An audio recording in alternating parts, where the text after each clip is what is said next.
Welcome to Digging into History, where we gently uncover the hidden stories of ancient civilizations and their awe-inspiring creations. Tonight, we invite you on a calming journey through the ruins of lost worlds, forgotten cities, and architectural wonders that defy explanation. Let your mind wander through time as we explore the mysteries of the past, perfect for drifting into restful sleep, while feeding your curiosity about humanity's earliest achievements. Chapter 1: The Great Pyramid of Giza.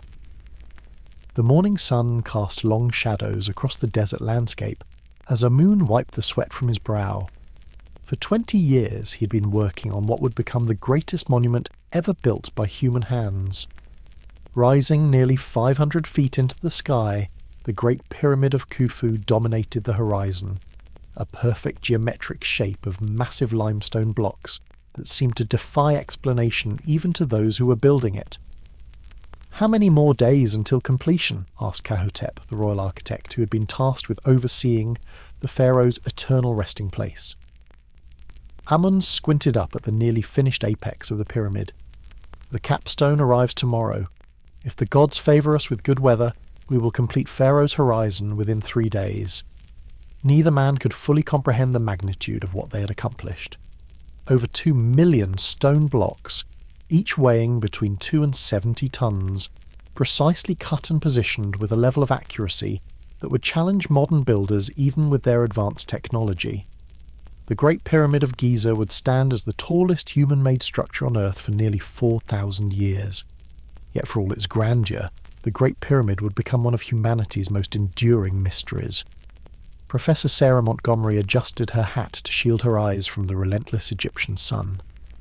After 30 years of studying the pyramids, she still felt a childlike wonder whenever she stood in their presence.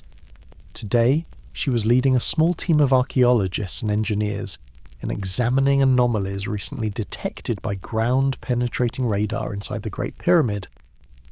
"Dr. Farid, could you show everyone the latest scans?" she asked, turning to her colleague. The Egyptian archaeologist nodded and opened his laptop. "As you can see, these void spaces were completely unknown until recently.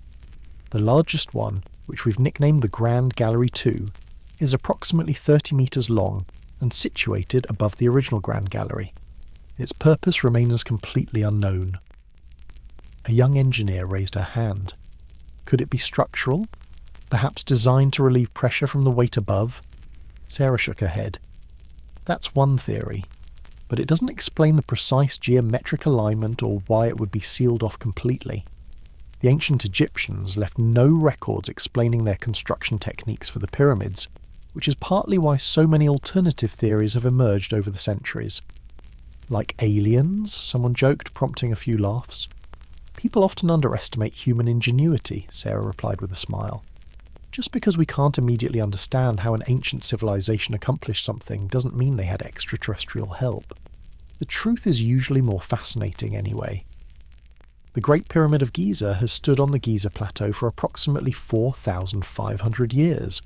Built during the 4th dynasty reign of Pharaoh Khufu, around 2560 BCE, it originally stood 481 feet tall, though erosion and the removal of its smooth outer casing stones have reduced its current height to 455 feet. For nearly 4,000 years, it remained the tallest man-made structure in the world. The precision with which the Great Pyramid was built continues to astonish modern engineers and scientists. The base of the pyramid forms an almost perfect square, with sides that differ in length by just a few centimetres. Each side is precisely oriented to one of the 4 cardinal directions, with an accuracy of less than 1/10 of 1 degree. The pyramid's masonry blocks were cut so precisely that the spaces between them are often less than a millimetre wide. These achievements are all the more remarkable considering that the ancient Egyptians did not have iron tools, pulleys, or the wheel as we know it today.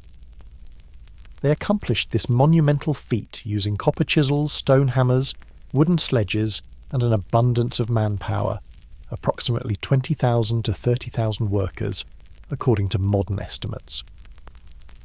Contrary to popular belief propagated by Greek historian Herodotus, the pyramid builders were not slaves, but paid Egyptian labourers, many of whom were farmers who worked on the pyramid during the annual Nile flooding when their fields were underwater.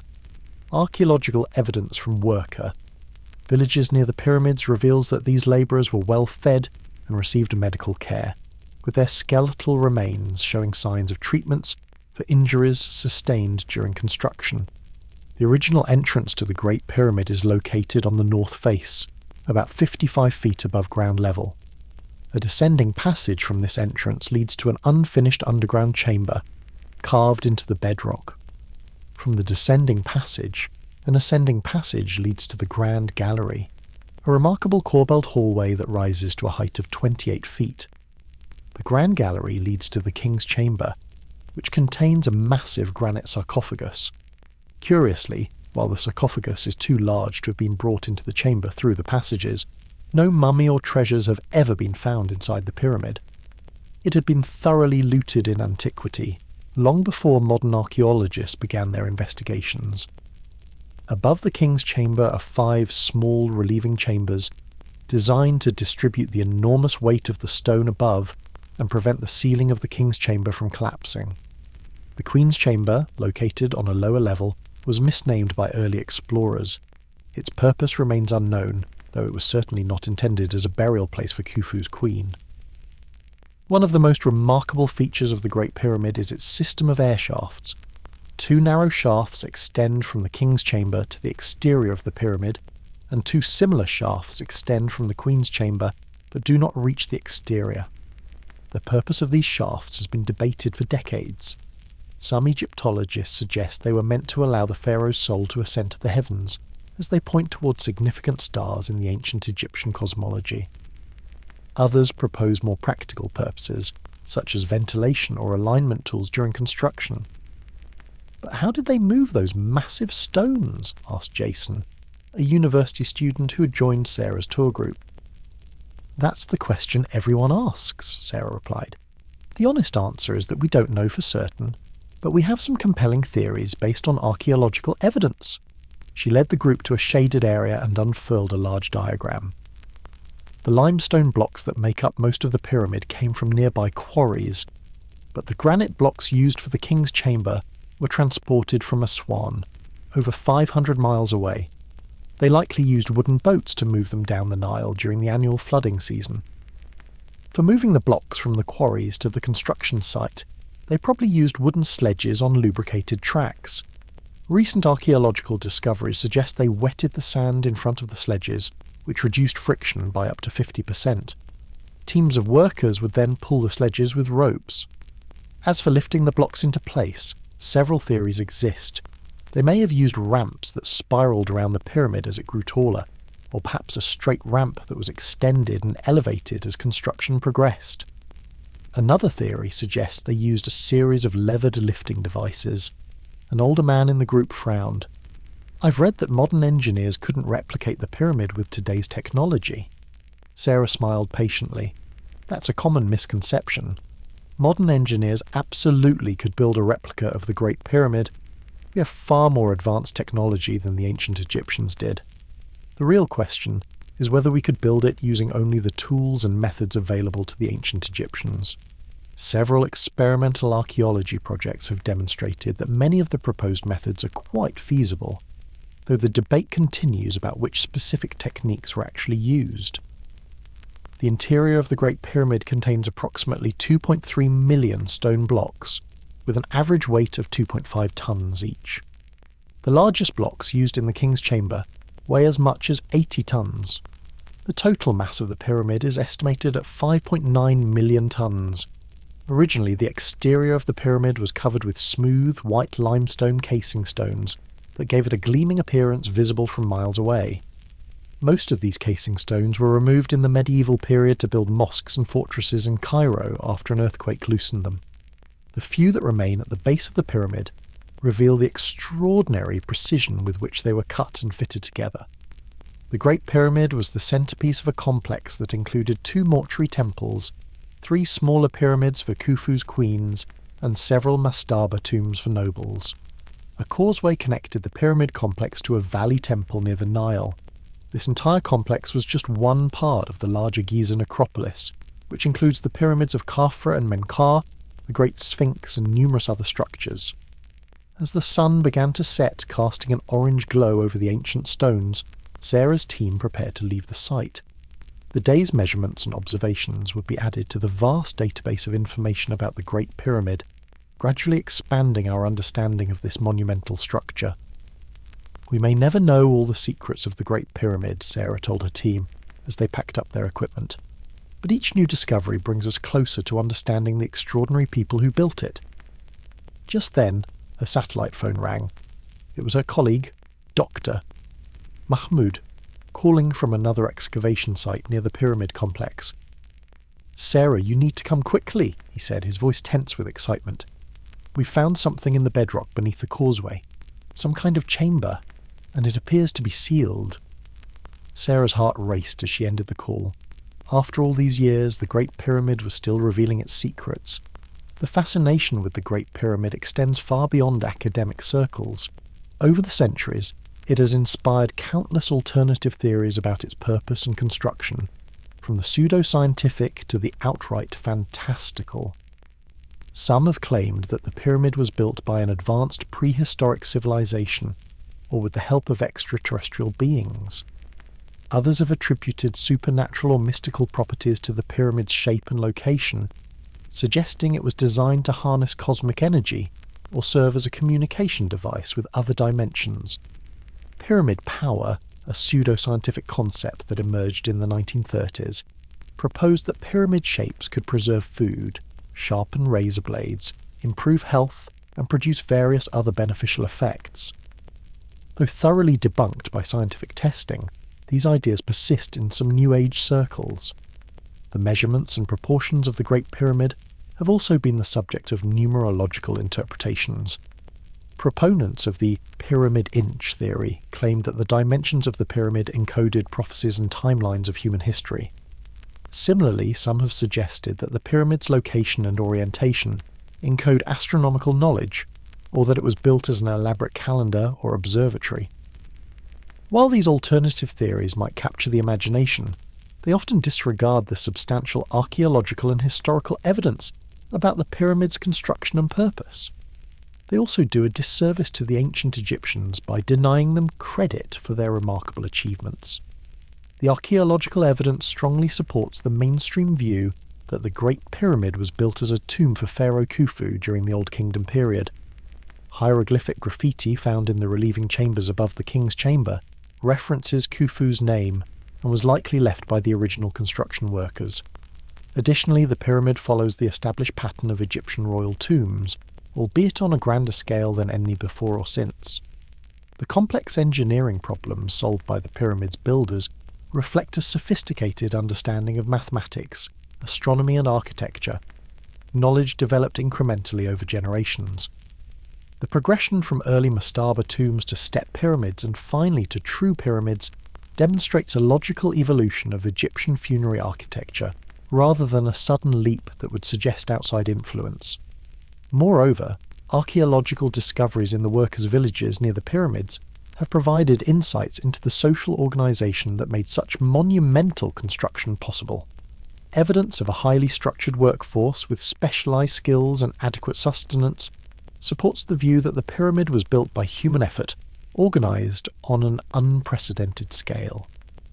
As night fell over the Giza plateau, Sarah stood before the newly discovered chamber, heart pounding with anticipation. Ground-penetrating radar had confirmed a sealed space approximately 15 feet square, buried deep beneath the causeway that once connected Khufu's pyramid to the Valley Temple. "The seals appear intact," Dr. Mahmoud whispered, his flashlight illuminating hieroglyphs that had remained untouched for over 4 millennia. "If this is what I think it is." "An architect's cache," Sarah finished his thought. "Documents explaining how they built the pyramid." Throughout Egypt's long history, architects and master builders sometimes left records of their work sealed in foundation deposits. While most contained ritual items or simple dedications, a few had included papyri with architectural drawings and construction notes. If such a cache existed for the Great Pyramid, it would be the archaeological discovery of the century. "We'll need proper authorization before proceeding," Sarah cautioned. though she could barely contain her excitement, and we'll need to assemble a specialised team for the opening. Dr. Mahmoud nodded. Of course, but Sarah, if there are documents inside... I know, she said quietly. After all these years, we might finally have answers. The Great Pyramid has endured for 45 centuries, witnessing the rise and fall of countless empires and civilizations. It has survived earthquakes, attempted demolitions, and the ravages of time. While many of its secrets have been revealed through dedicated archaeological research, many questions remain unanswered. How exactly were the massive stones raised to such heights? What specific tools and techniques were used to achieve such remarkable precision? Why does the Great Pyramid contain so many enigmatic features not found in other pyramids, such as the peculiar air shafts and relieving chambers? Perhaps most intriguingly, why did the ancient Egyptians invest such enormous resources in building these monumental structures?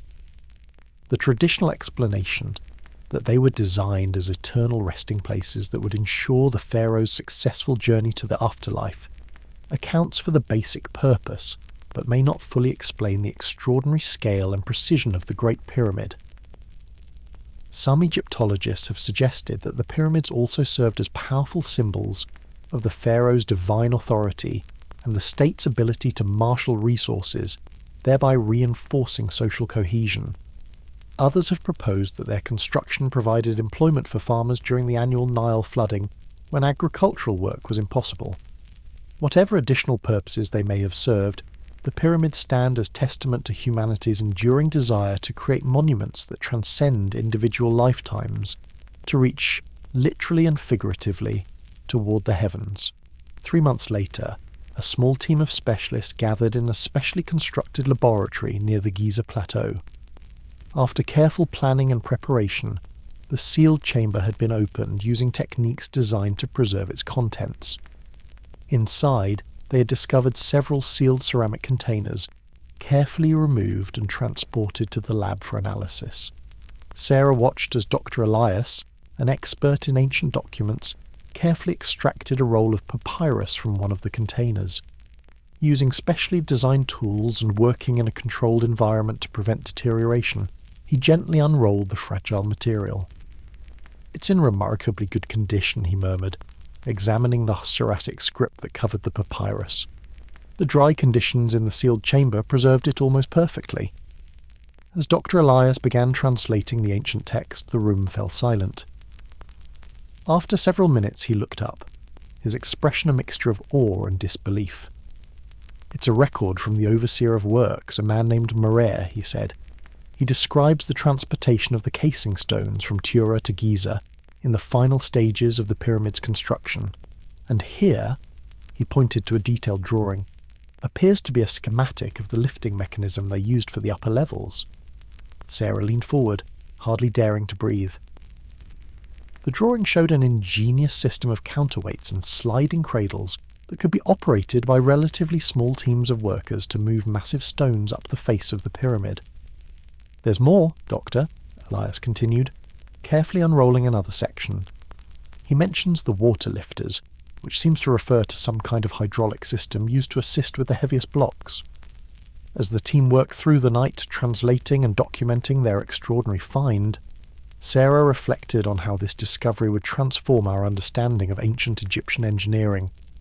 Yet she also knew that even these remarkable documents would not resolve all the mysteries of the Great Pyramid. Some questions would remain unanswered, inspiring future generations of archaeologists, engineers, and dreamers to continue studying this incomparable monument to human achievement. Perhaps that was part of the pyramid's enduring power, its ability to challenge us, to make us question our assumptions about what our ancestors were capable of achieving. The Great Pyramid of Giza stands not just as a tomb for a long-dead king, but as a challenge across time. It demands that we recognize the ingenuity, determination, and vision of those who came before us. In its perfect proportions and precisely laid stones, it whispers a message that has echoed across 45 centuries. Look upon our works and wonder. Chapter 2, Stonehenge. The mist clung to the Salisbury Plain as the first rays of the summer solstice sun broke over the horizon. Thomas Eldridge, a local shepherd, had risen early to witness the spectacle that had drawn people to this spot for thousands of years.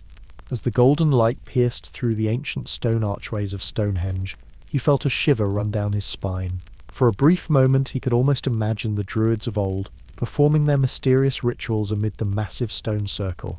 Of course, Thomas knew that the Druids had nothing to do with building Stonehenge. Recent archaeological findings had pushed the monument's origins back much further than the Celtic priests, to a time when Britain was inhabited by people whose names and languages had been lost to history.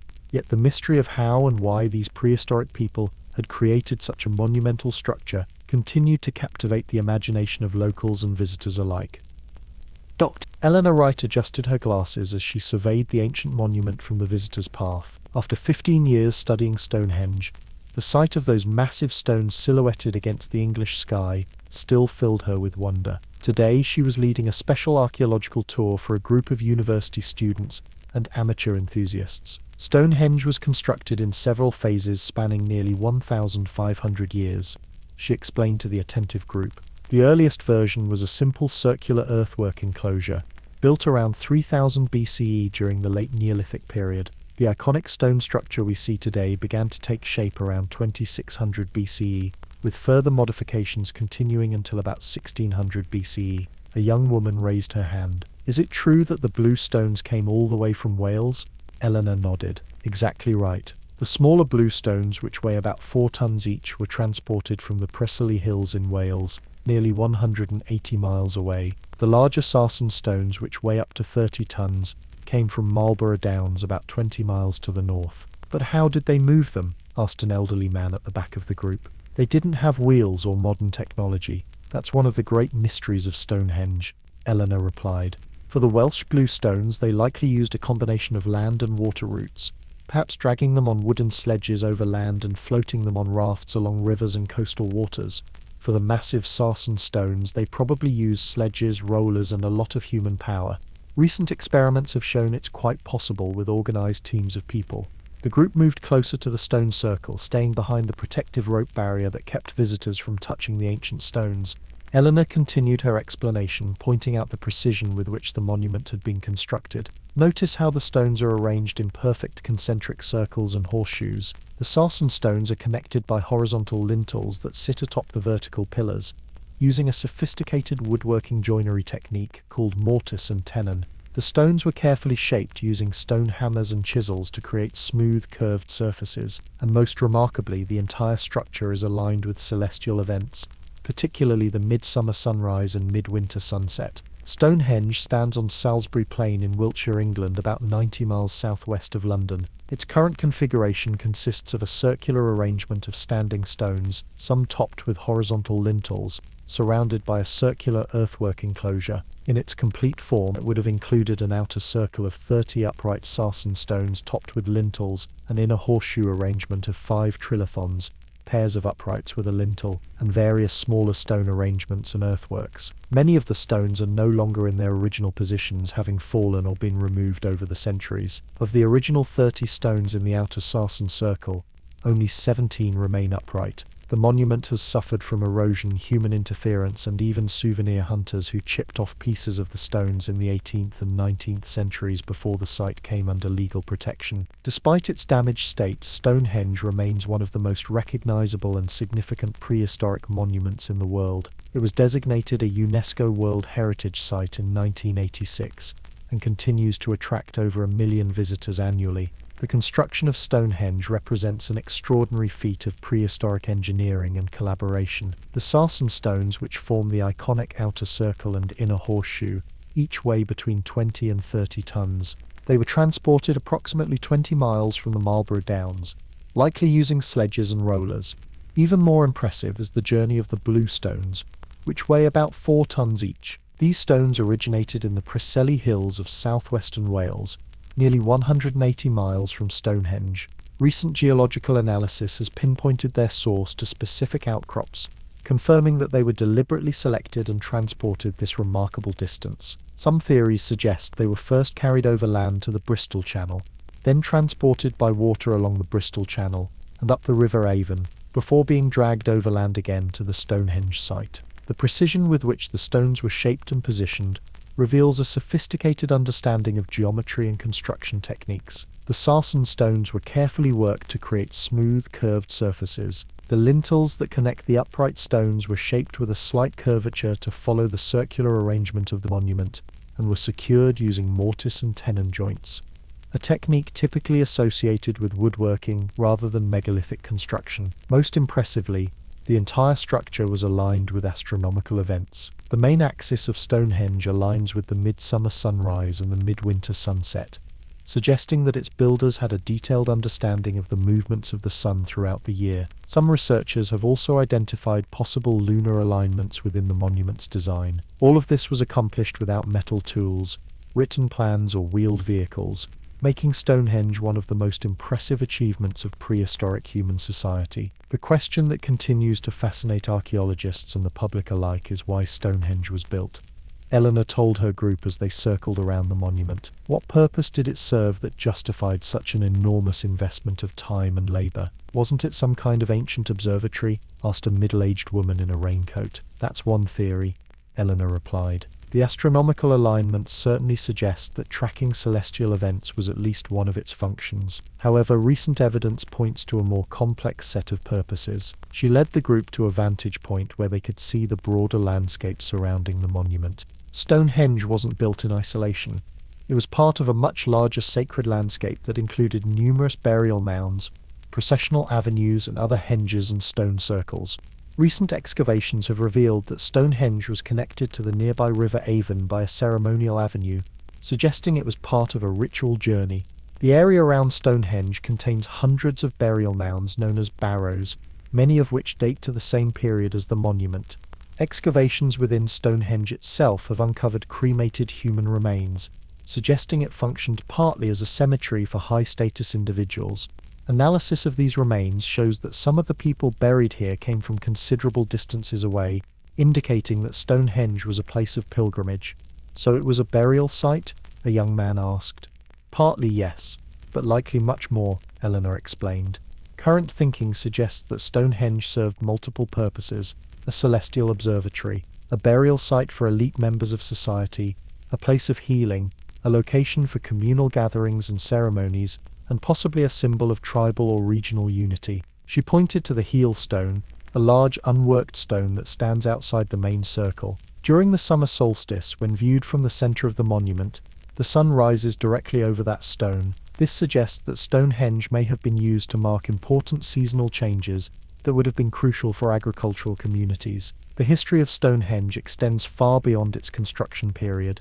For centuries after its completion, it continued to serve as a focal point for ritual activities and burials. By the Iron Age, when Celtic peoples inhabited Britain, Stonehenge was already an ancient monument, its original purpose perhaps forgotten, but its significance as a sacred site enduring. The Romans, who invaded Britain in 43 CE, were aware of Stonehenge, and archaeological evidence suggests they visited the site, possibly out of curiosity or for religious reasons. Several Roman artifacts have been found at Stonehenge, including coins, pottery, and items of personal adornment. During the medieval period, various legends became associated with the monument. Geoffrey of Monmouth, writing in the 12th century, claimed that Stonehenge had been built by Merlin, the legendary wizard of Arthurian tales, who had magically transported the stones from Ireland. Other medieval writers attributed the monument to giants, Romans, or Danes. By the early modern period, Stonehenge had begun to attract scholarly attention. In 1620, King James I commissioned the architect Inigo Jones to study the monument.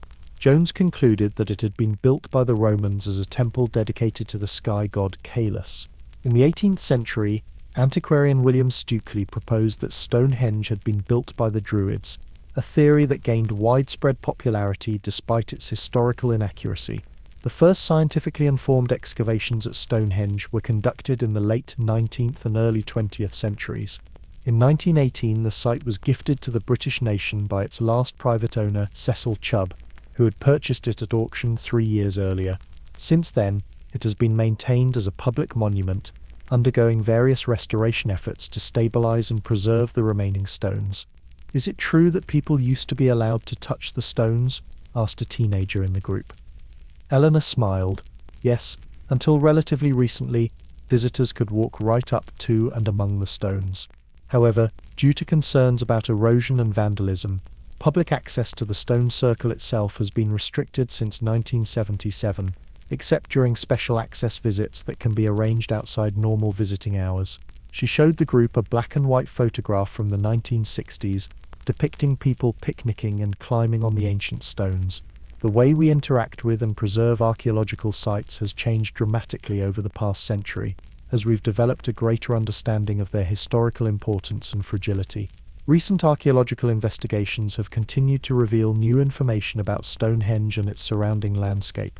In 2008, the Stonehenge Riverside Project discovered evidence of a large settlement at Durrington Walls, about 2 miles northeast of Stonehenge. This settlement may have housed the workers who built Stonehenge or people who gathered for ceremonial events. In 2014, the Stonehenge Hidden Landscapes Project used ground-penetrating radar and other remote sensing techniques to map the area surrounding Stonehenge. They discovered numerous previously unknown archaeological features, including additional henges, burial mounds and pits arranged in significant patterns. Most recently, in 2020, archaeologists identified the origin of the sarsen stones at Westwoods in the Marlborough Downs, resolving a long-standing question about where these massive stones originated. As Eleanor's tour concluded, she led the group back to the visitor centre, where displays of artefacts, interactive exhibits, and reconstructions helped bring the story of Stonehenge to life. What continues to make Stonehenge so fascinating, she told them, is that despite all our scientific investigations, there's still so much we don't know with certainty. The people who built it left no written records, so we have to piece together their story through archaeological evidence and careful analysis. Every new discovery adds another piece to the puzzle, but the complete picture may always remain somewhat elusive. This sense of mystery has made Stonehenge a powerful symbol in contemporary culture. It features prominently in literature, film, and art, often representing ancient wisdom, cosmic mysteries, or connections to otherworldly forces. The monument has also become a focal point for modern spiritual practices. Since the revival of Druidism in the 18th century, various neo-pagan and Druid groups have conducted ceremonies at Stonehenge, particularly during the summer solstice. The summer solstice celebrations at Stonehenge attract thousands of visitors each year. After a period of restriction following clashes between police and festival goers in the 1980s, English Heritage, the organisation that manages the site, began allowing open access to the stone circle during the solstice in 2000. The event now draws a diverse crowd, including Druids, pagans, New Age spiritualists, tourists and locals, all gathering to witness the sunrise aligned with the monument's central axis. As Thomas Eldridge, the local shepherd from our opening scene, packed up his thermos and prepared to return to his flock, he reflected on the enduring power of Stonehenge. His family had lived in the shadow of the ancient monument for generations, and each had their own stories and theories about the mysterious stone circle. His grandfather had claimed to have seen ghostly figures dancing among the stones on misty mornings. His father, more practically minded, had pointed out how the position of the stones marked the best time for planting and harvesting. Thomas himself simply appreciated the connection to the past that Stonehenge represented, a reminder that people had lived, worked, and dreamed on this land long before him, and would continue to do so long after he was gone. As modern visitors snapped photos and listened to audio guides explaining the latest archaeological theories, the ancient stones stood silent, their ultimate secrets still intact after 5,000 years. Perhaps that was part of Stonehenge's enduring appeal.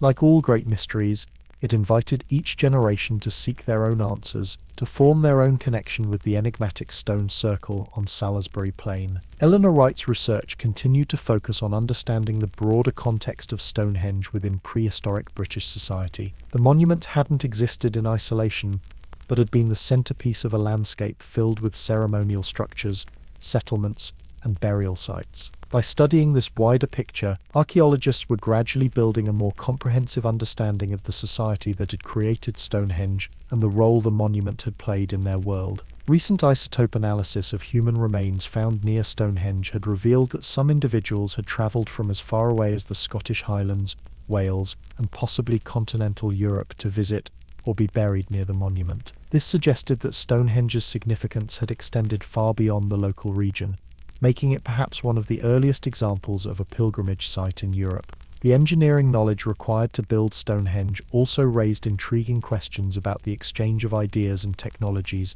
in prehistoric Europe. Similar megalithic structures found across Britain, Ireland, and continental Europe suggested networks of communication and shared cultural practices spanning vast distances, challenging the notion that prehistoric peoples lived in isolated communities with limited knowledge of the wider world. As the sun set over Salisbury Plain, casting long shadows from the ancient stones, the mystery of Stonehenge continued to inspire wonder and speculation. What astronomical knowledge had guided its precise alignment? What ceremonies had taken place within its stone circle? What messages had its builders hoped to convey to future generations? Perhaps the greatest legacy of Stonehenge is not the answers it provides, but the questions it continues to raise. Questions about human ingenuity, our relationship with the cosmos, our need to create meaningful places in the landscape, and our desire to leave a mark that outlasts our brief individual lives. In this sense, Stonehenge remains not just a window into our past, but a mirror reflecting our enduring human characteristics across the millennia. Chapter 3. The Nazca Lines. The small Cessna aircraft banked sharply, giving Maria Jimenez her first aerial view of the vast Peruvian desert below. Despite having studied the Nazca Lines for over a decade, the archaeologist still felt a thrill of excitement every time she saw them from above. Only from this vantage point could one truly appreciate the scale and precision of these ancient geoglyphs etched into the arid plateau. "There," she said, pointing toward the windshield. "The hummingbird is coming up." The pilot nodded and adjusted their course slightly to give her a better view. Below them, perfectly visible against the reddish-brown desert floor, was the stylized outline of a hummingbird, its wings outstretched in eternal flight. The image, created perhaps 2,000 years ago by removing dark surface stones to reveal the lighter soil beneath, remained remarkably intact despite the passage of millennia. "It's incredible to think they created this without ever being able to see it from above," said Michael Chen, a graduate student accompanying her on this research trip. "How could they possibly have planned something so perfect without an aerial perspective?" Maria smiled.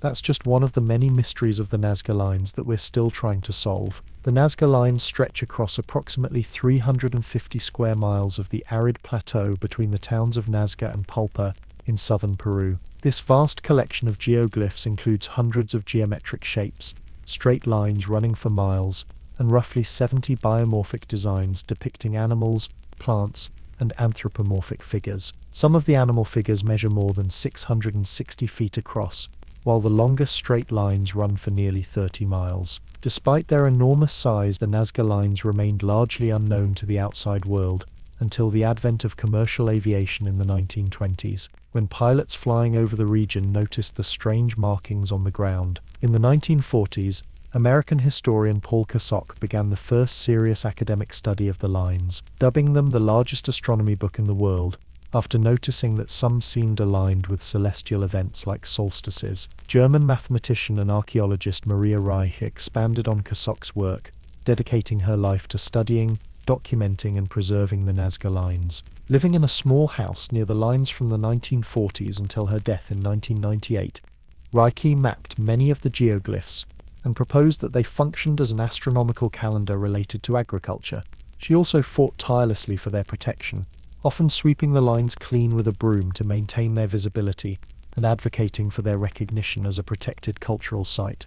Reich was remarkable, Maria told Michael, as they flew over the geometric shapes that covered vast swathes of the desert. She lived such an austere life, entirely dedicated to understanding and protecting these geoglyphs. Without her efforts, many of them might have been destroyed by development or tourism before their significance was fully appreciated. The Nazca Lines were created by the Nazca culture, which flourished in the region from approximately 200 BCE to 600 CE. The arid, stable climate of the Nazca Desert has played a crucial role in preserving these geoglyphs for centuries. With minimal rainfall, wind, and erosion, the exposed designs have remained largely intact. The creation process was surprisingly simple, yet remarkably effective. The desert surface is covered with dark, oxidized stones containing iron oxide. By removing these stones and piling them at the edges of the designs, the ancient Nazca people exposed the lighter-colored clay soil beneath, creating visible lines and figures. The depth of these cleared areas is typically only 4 to 6 inches, making their preservation all the more remarkable. Archaeological evidence suggests that the geoglyphs were created over a long period, with some potentially dating back to the Paracas culture that preceded the Nazca. The earliest designs appear to be the figurative images of animals and plants, while the geometric shapes and lines came later. This long period of creation indicates that the lines held continuing significance for the Nazca people across many generations. One of the most fascinating aspects of the Nazca Lines, Maria explained as they circled over a massive spider geoglyph, is that they didn't have any technology for flight. Unlike us, they couldn't see their creations from this perspective. Yet they managed to create perfectly proportioned figures that are only recognizable from the air. How do you think they did it? Michael asked, snapping photographs of the spider, which measured nearly 150 feet across. They were likely working from small-scale models or drawings, using a grid system to enlarge the designs. We found evidence of wooden stakes that could have been used as surveying tools. With simple measuring cords, careful planning, and a good understanding of geometry, it would have been possible to create these figures without ever seeing them from above. But why go to all that trouble for something you can't even see properly? Maria smiled. That's the bigger mystery, isn't it? Why create these enormous images if you can't appreciate them from an aerial view? What purpose did they serve? The Cessna banked again, heading toward another famous figure, the condor with its massive outstretched wings spanning nearly 440 feet. The purpose of the Nazca Lines remains one of archaeology's most enduring mysteries, giving rise to numerous theories ranging from the scientific to the fantastical. Maria Reicher's astronomical calendar hypothesis suggested that the lines tracked seasonal changes and helped the Nazca people plan their agricultural activities in the arid environment. Other researchers have proposed that the lines were related to the distribution of water, marking underground aquifers or serving as ritual pathways to water sources, a precious resource in the desert environment. Anthropologist Johann Reinhard suggested that the lines were related to worship of mountains and other water sources, forming part of fertility rituals meant to ensure adequate rainfall and successful crops. Some researchers have proposed that the lines served as ceremonial pathways, designed to be walked as part of religious processions. More recently, archaeologists have discovered evidence suggesting that different figures may have been associated with specific social groups within Nazca society, serving as symbols of group identity and locations for communal gatherings or rituals. The truth is likely some combination of these theories, Maria told Michael as they continued their aerial survey. The Nazca Lines probably served multiple purposes over the centuries they were created and used. Religious practices, social identity, astronomical observations, and water rituals may all have played a role in their creation and significance. What about the alien theory? Michael asked with a slight smirk. That's what brought a lot of tourists here, isn't it? Maria chuckled. Ah, yes. Erich von Däniken and his Chariots of the Gods theory. He claimed the lines were landing strips for alien spacecraft or signals to extraterrestrial visitors. It certainly captured the public imagination, but there's absolutely no archaeological evidence to support it. The Nazca people had all the knowledge and tools necessary to create these geoglyphs without any outside help, extraterrestrial or otherwise. The aircraft now flew over one of the most anthropomorphic figures, commonly known as the astronaut or the owl man, a strange, wide-eyed figure that does indeed resemble a modern conception of a space traveler in a suit. This figure in particular had often been cited by proponents of ancient alien theories. This figure probably represents a shamanic figure or deity, Maria explained. The owl-like eyes and strange proportions may represent a transformed state or spiritual being rather than an alien visitor. The Nazca culture that created these enigmatic lines was a pre-Inca civilization that developed in the valleys of the Rio Grande Nazca drainage and the Attica Valley in Peru's southern coastal region. Archaeological evidence indicates that they were a complex society with significant achievements in agriculture, engineering, and art. Despite living in one of the driest regions on Earth, the Nazca people developed sophisticated irrigation systems that channeled water from the Andes Mountains to their fields, allowing them to cultivate crops such as cotton, beans, potatoes, and maize.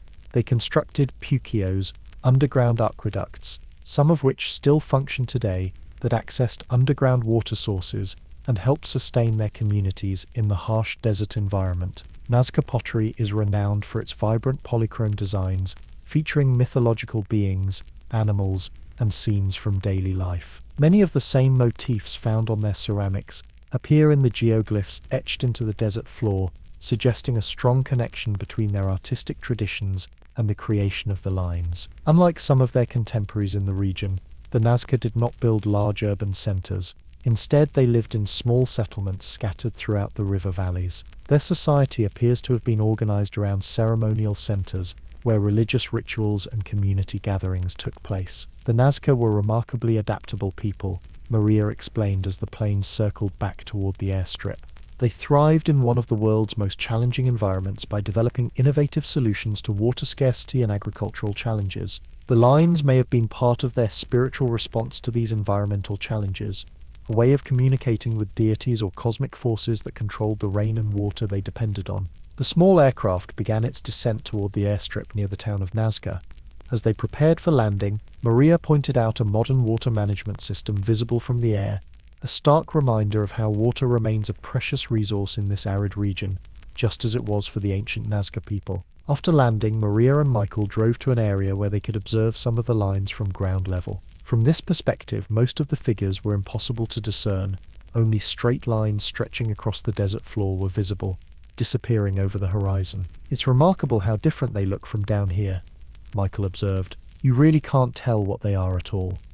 "Exactly," Maria replied. "Which raises the question, if they were meant to be seen by deities looking down from the heavens, as some theories suggest, why include so many details that are only visible from above? The Nazca clearly put enormous effort into creating precise, detailed figures, not just simple outlines." Their discussion was interrupted by the arrival of another research team, led by Dr. Alessandro Barducci, an Italian geologist who had been studying the soil composition of the Nazca Plateau. "Maria, good to see you again," he called, walking over to greet them. "We've been analyzing samples from different areas of the lines, and we found something interesting. The soil in some of the animal figures contains traces of organic material that might have been offerings, plant residues, mainly, but also some evidence of llama wool and feathers." "Ritual deposits?" Maria asked.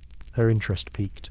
"Possibly. They're concentrated in specific areas of the figures: the eyes of the hummingbird, the center of the spiral in the monkey's tail, the beak of the condor. It suggests that these points may have held special significance, perhaps as focal points for ceremonies or offerings." This new evidence aligned with one of the emerging theories about the lines, that they served as locations for ceremonial gatherings and ritual activities. The Nazca people may have walked along the lines as part of religious processions, gathering at specific points to leave offerings or perform rituals related to water, fertility, or astronomical events.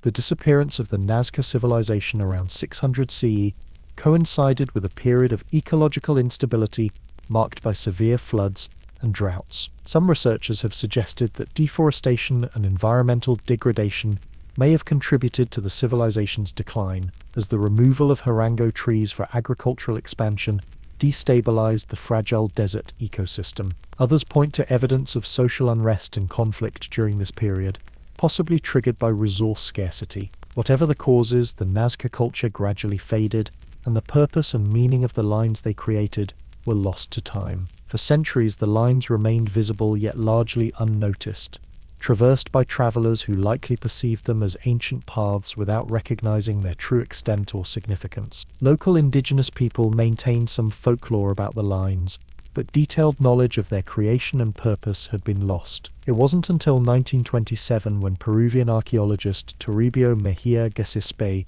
spotted them while hiking through the foothills that they began to attract scientific attention. The subsequent development of aviation allowed for a more comprehensive understanding of their scale and complexity. In 1994, UNESCO designated the Nazca Lines as a World Heritage Site, recognizing their unique cultural significance and need for protection. However, conservation challenges continue to threaten these fragile geoglyphs. Natural erosion from increasingly extreme weather events, possibly linked to climate change, poses one threat. Even light rainfall can damage the lines, washing away the cleared soil or causing the darker stones to shift. Human activities present an even greater danger. Unauthorized access by tourists walking across the lines, illegal mining in the region, and the expansion of urban areas and agriculture have all damaged portions of the geoglyphs. In 2014, Greenpeace activists caused controversy and damage when they placed a large message next to the hummingbird figure as part of a climate change campaign. Perhaps the most significant recent incident occurred in 2018, when a truck driver deliberately drove off the Pan American highway that cuts through the protected area, leaving deep tire tracks across 3 of the geoglyphs. The driver claimed he had mechanical problems, but was charged with damaging archaeological monuments. The preservation challenges are immense. Maria told Michael as they walked along a designated viewing path. The Nazca Lines have survived for nearly 2 millennia because of the unique environmental conditions here, but they're incredibly fragile. A single footprint can disrupt the surface enough to be visible for decades. Recent advances in technology have provided new tools for studying and protecting the Nazca Lines. Drone photography and satellite imaging have allowed researchers to document the geoglyphs in unprecedented detail and monitor them for damage. In 2018, Japanese researchers using AI technology discovered several previously unknown geoglyphs, including a small humanoid figure that had been nearly invisible due to its deteriorated condition. LiDAR light detection and ranging technology, which uses laser pulses to create detailed topographical maps, has revealed subtle features not visible to the naked eye, including geoglyphs that had been partially eroded or obscured by later construction.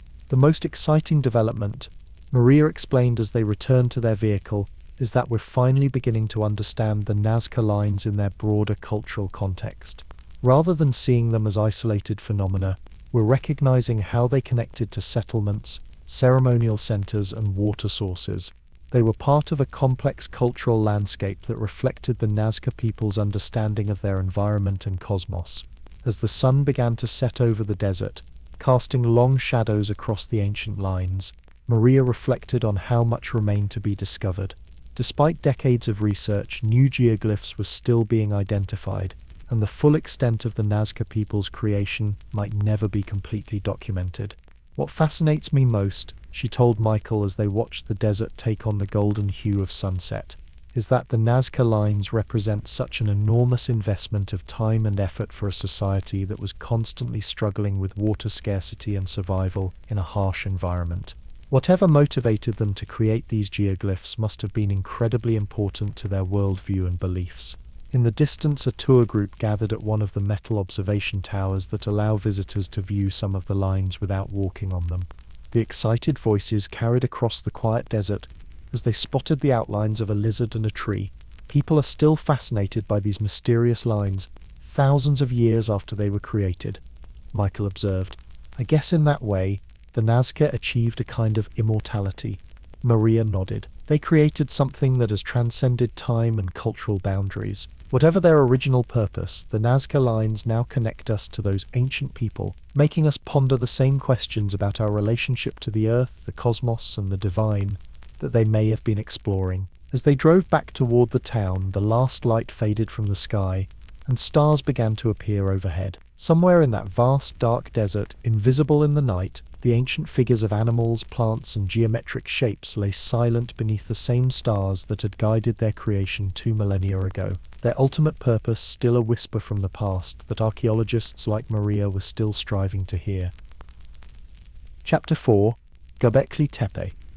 It was 1994, and he had just begun what would become a lifelong project at a curious hill in southeastern Turkey. Local Kurdish shepherds called it Göbekli Tepe, the Potbelly Hill, an apt description for the rounded mound rising from the otherwise flat landscape near the city of Şanlıurfa.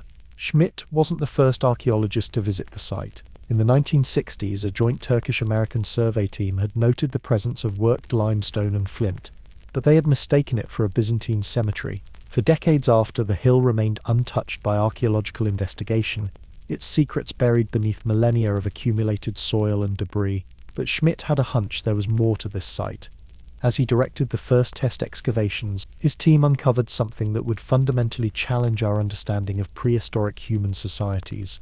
Massive T-shaped stone pillars arranged in circles, intricately carved with images of wild animals, birds, and abstract symbols. Carbon dating would later confirm what seemed impossible.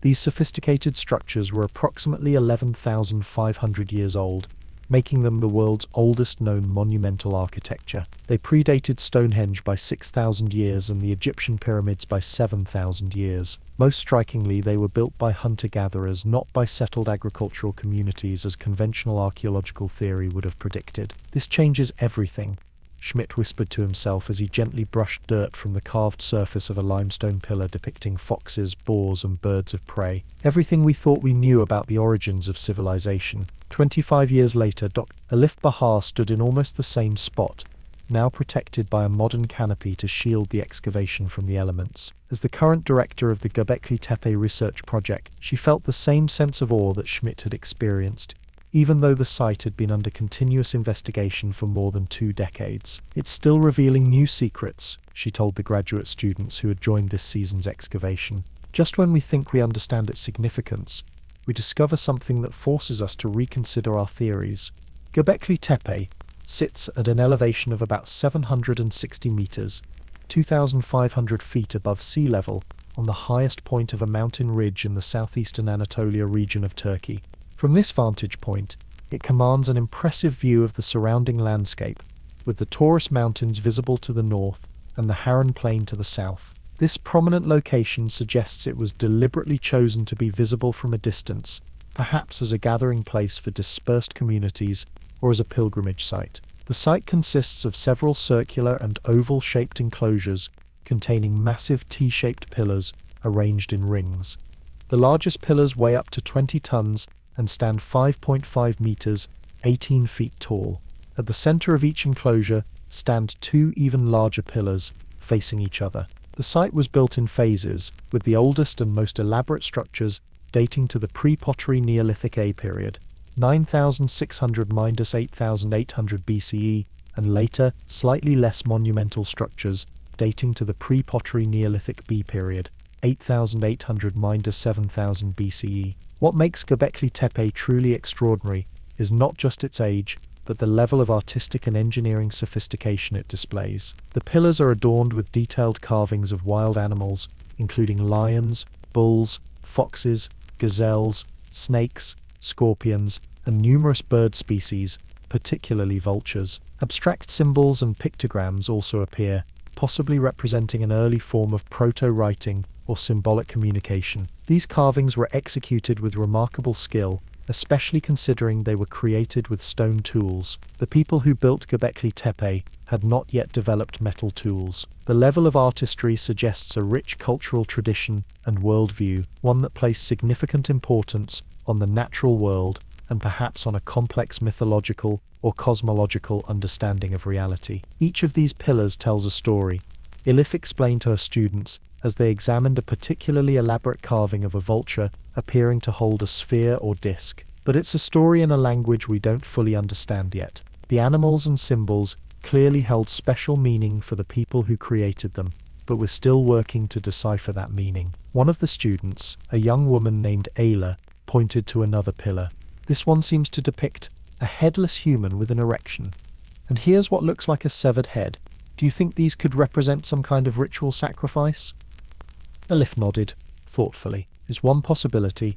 The emphasis on wild animals rather than domesticated ones, the recurring motifs of dangerous creatures, and these apparent depictions of human figures in various states of dismemberment, all suggest that the site may have been connected to funerary practices or beliefs about the afterlife. But we need to be cautious about projecting our modern interpretations onto these ancient symbols. The construction of Göbekli Tepe would have required an immense coordinated effort, challenging our previous understanding of hunter-gatherer societies. To quarry, carve, transport, and erect stones weighing up to 20 tons would have required hundreds of workers and a complex social organization that could mobilize labor on a large scale. This suggests a level of social hierarchy and coordination previously thought impossible for non-agricultural societies. Traditional archaeological theory held that monumental architecture only emerged after the development of agriculture, which provided the food surpluses necessary to support specialized labor and social stratification.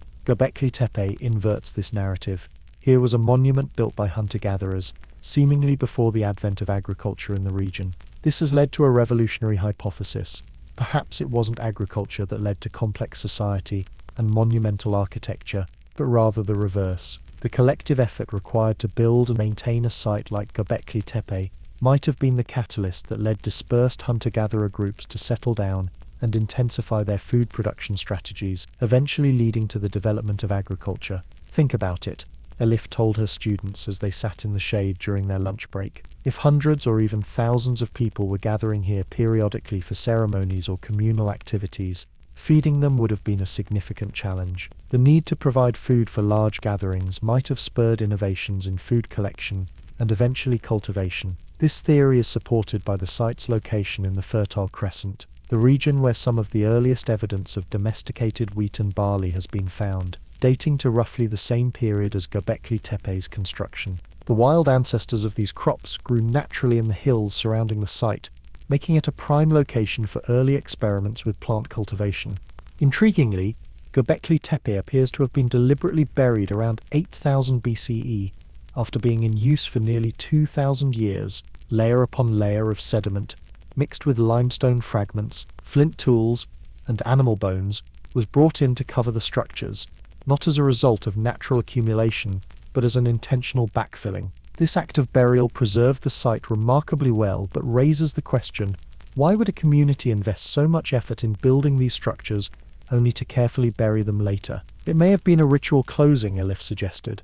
Perhaps the beliefs or practices associated with the site changed, and burying it was a way of respectfully decommissioning it, or maybe its power or significance was thought to be so great that it needed to be contained. Another possibility is that, as agricultural societies developed in the region, the hunter-gatherer worldview represented by Göbekli Tepe became obsolete or even threatening to new social orders based on farming and settlement. Burying the site might have been a symbolic act marking the transition from one way of life to another. The daily life of the people who built and used Göbekli Tepe remains somewhat mysterious. No clear evidence of permanent settlement has been found at the site itself.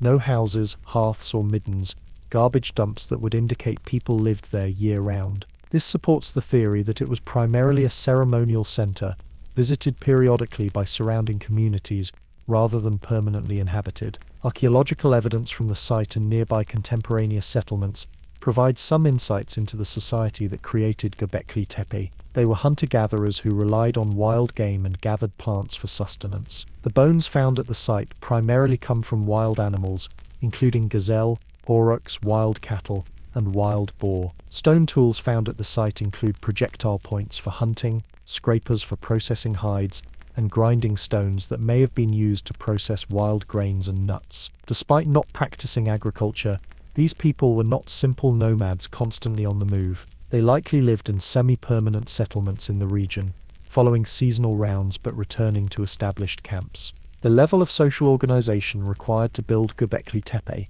suggests a complex society with some form of leadership structure, specialized roles, and shared religious or cosmological beliefs that motivated their monumental construction efforts. We're looking at a society in transition, Elif explained. They were hunter-gatherers in terms of their subsistence strategy, but they had already developed some of the social complexity we typically associate with agricultural societies. They were on the cusp of a profound change in human history, the shift from foraging to farming. As the sun began to set, casting long shadows from the ancient pillars, Elif led her students to a vantage point overlooking the entire excavation. From here, the circular arrangements of the stone enclosures were clearly visible, as was the careful planning that must have gone into their construction. What would you say was the purpose of this site? Asked Mehmet, one of the graduate students. A temple? An observatory? A community center?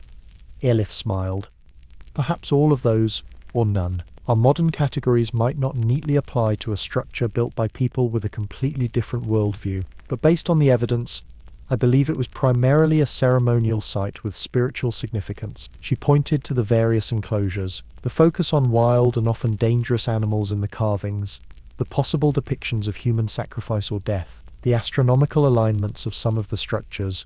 All of these suggest a connection to beliefs about death, rebirth, and the cosmos. It may have been a place where people came to honor their dead, to mark celestial events, to perform rituals ensuring successful hunts or harvests, or to transmit cultural knowledge from one generation to the next. The astronomical aspect of Göbekli Tepe has become an area of increasing research interest. Some archaeoastronomers have suggested that certain enclosures appear aligned with the rising points of significant stars, particularly Sirius, during the era of the site's construction. Others have noted potential solar alignments related to solstices and equinoxes. If these alignments are deliberate rather than coincidental, they would indicate a sophisticated understanding of celestial movements among the builders of Göbekli Tepe, another capacity previously thought beyond the capabilities of hunter-gatherer societies. This knowledge might have served practical purposes, helping to mark seasonal changes relevant to hunting and gathering activities, or it might have had ritual significance related to cosmological beliefs. The site has also yielded tantalizing clues about early symbolic communication systems.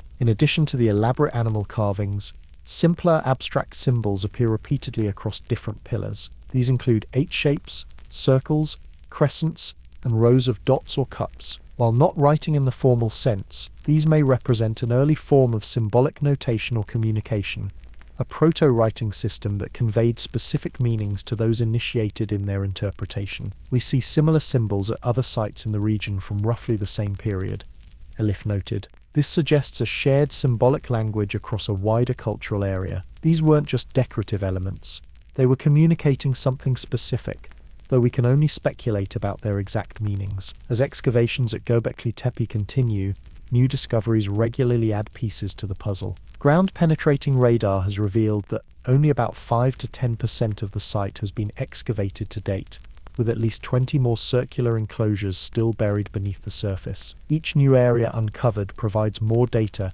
and often raises new questions about this enigmatic site. One recent discovery has been particularly intriguing: evidence of feasting. Large numbers of animal bones showing signs of butchery and cooking have been found in some areas, suggesting that communal meals might have been part of the activities that took place at Göbekli Tepe. These feasts might have served both practical and symbolic functions, providing sustenance for workers and visitors, while also reinforcing social bonds and perhaps playing a role in ritual activities. Communal feasting is known to be an important mechanism for building and maintaining social cohesion in many cultures, Elif explained. It could have been crucial for bringing together the dispersed groups who collaborated on this monumental project. The legacy of Göbekli Tepe extends far beyond its immediate region. Its discovery has forced archaeologists to reconsider fundamental assumptions about the development of human societies and the capabilities of hunter-gatherer communities. It serves as a powerful reminder that our linear narratives of human progress,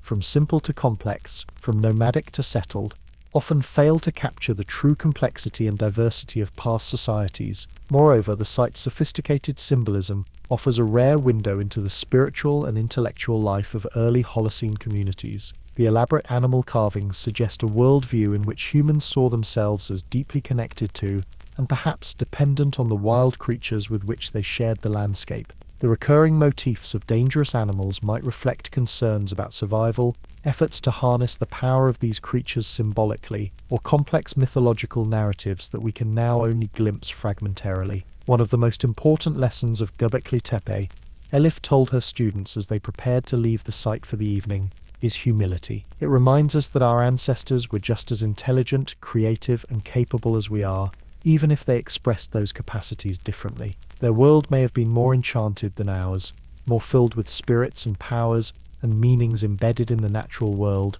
but it wasn't less sophisticated. As night fell over the ancient pillars, a nearly full moon rose above the eastern horizon, casting a silvery light over the excavation. In this ethereal illumination, it was easy to imagine the site as it might have appeared 11,500 years ago, the massive stone pillars newly erected, perhaps painted with bright pigments, now long vanished, surrounded by people gathered for some ceremony or celebration, whose exact nature we may never fully understand. The moon had witnessed it all: the quarrying of the massive stones, their painstaking carving and transportation, their erection in perfect circles, the countless ceremonies conducted in their shadow, and eventually their deliberate burial.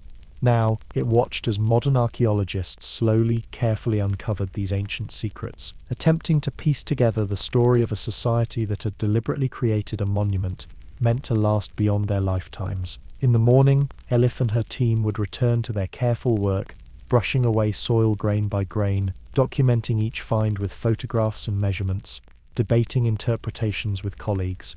Their scientific methods differed profoundly from the spiritual practices of Göbekli Tepe's creators, yet in some ways their goals converged: to understand the world, to create meaning, to connect present to past, to leave something that would outlast their individual lives. As one of the earliest known efforts by humans to reshape their environment monumentally, to create something solely for spiritual or social purposes, rather than immediate survival needs, Göbekli Tepe stands as testimony to an essential human drive, the desire to make meaning, to create beauty, to reach beyond the immediate and tangible towards something transcendent. Whatever specific beliefs or practices motivated its construction, this ancient site on a Turkish hilltop embodies something profoundly and recognizably human: the capacity to imagine and then realize a vision that required collective effort, shared purpose, and faith that the labor would yield something of value, even if that value wasn't measurable in terms of food, shelter, or immediate survival advantage. In this sense, Göbekli Tepe might be seen not just as the world's oldest temple, but as one of humanity's earliest and most impressive declarations of transcendent purpose. A statement carved in stone that we are beings who create meaning, and who build not just for practical needs but for spiritual ones. That impulse connects us directly to those anonymous hunter-gatherers who, with stone tools and collective effort, created a monument that would speak across millennia, challenging our assumptions and inspiring our wonder even now, in a world they could never have imagined. The Chapter 5, Atlantis. Professor James Harrington stood before his packed university lecture hall, the eager faces of first-year archaeology students looking up at him expectantly. It was the first day of his popular course, Myths and Realities in Archaeology, and he always began with the same topic, one guaranteed to capture the imagination of even the most disinterested undergraduates. Atlantis, he announced, writing the name on the board with a flourish. Perhaps the most famous lost civilization in human history, and yet one for which we have no archaeological evidence whatsoever. A hand shot up immediately. But Professor, what about the structures discovered off the coast of Cuba, or the Bimini Road in the Bahamas? Aren't those potential Atlantis sites? James smiled. This happened every year. An excellent question. We'll examine those claims and many others during today's lecture. But first, let's go back to the beginning, to the only primary source we have for the story of Atlantis. He clicked to the first slide in his presentation, showing an ancient Greek text. The legend of Atlantis comes to us from the Athenian philosopher Plato, who described it in two of his dialogues, Timaeus and Critias, written around 360 BCE. According to Plato, the story was told to his ancestor Solon by Egyptian priests during a visit to Egypt, and passed down through his family. The story of Atlantis, as recounted by Plato, describes a powerful maritime civilization that existed 9,000 years before his time, which would place it around 9,600 BCE. According to the account, Atlantis was a large island located in the Atlantic Ocean, beyond the Pillars of Hercules, the ancient name for the Strait of Gibraltar, which connects the Mediterranean Sea to the Atlantic Ocean. Plato described Atlantis as a utopian civilization with advanced technology, a complex social structure, and impressive architectural achievements. The island was said to be larger than Libya and Asia combined, and was ruled by a confederation of kings of great power and wealth. At the center of the island was a mountain with a magnificent city built around it, featuring concentric rings of land and water, connected by bridges and a canal to the sea. The Atlanteans were originally virtuous, but over time they became corrupt and warlike. They conquered many parts of the Mediterranean, including parts of Egypt and Greece, but were ultimately defeated by an alliance of Greeks led by Athens. Shortly after this defeat, according to Plato, there occurred violent earthquakes and floods, and in a single day and night of misfortune, the island of Atlantis disappeared in the depths of the sea.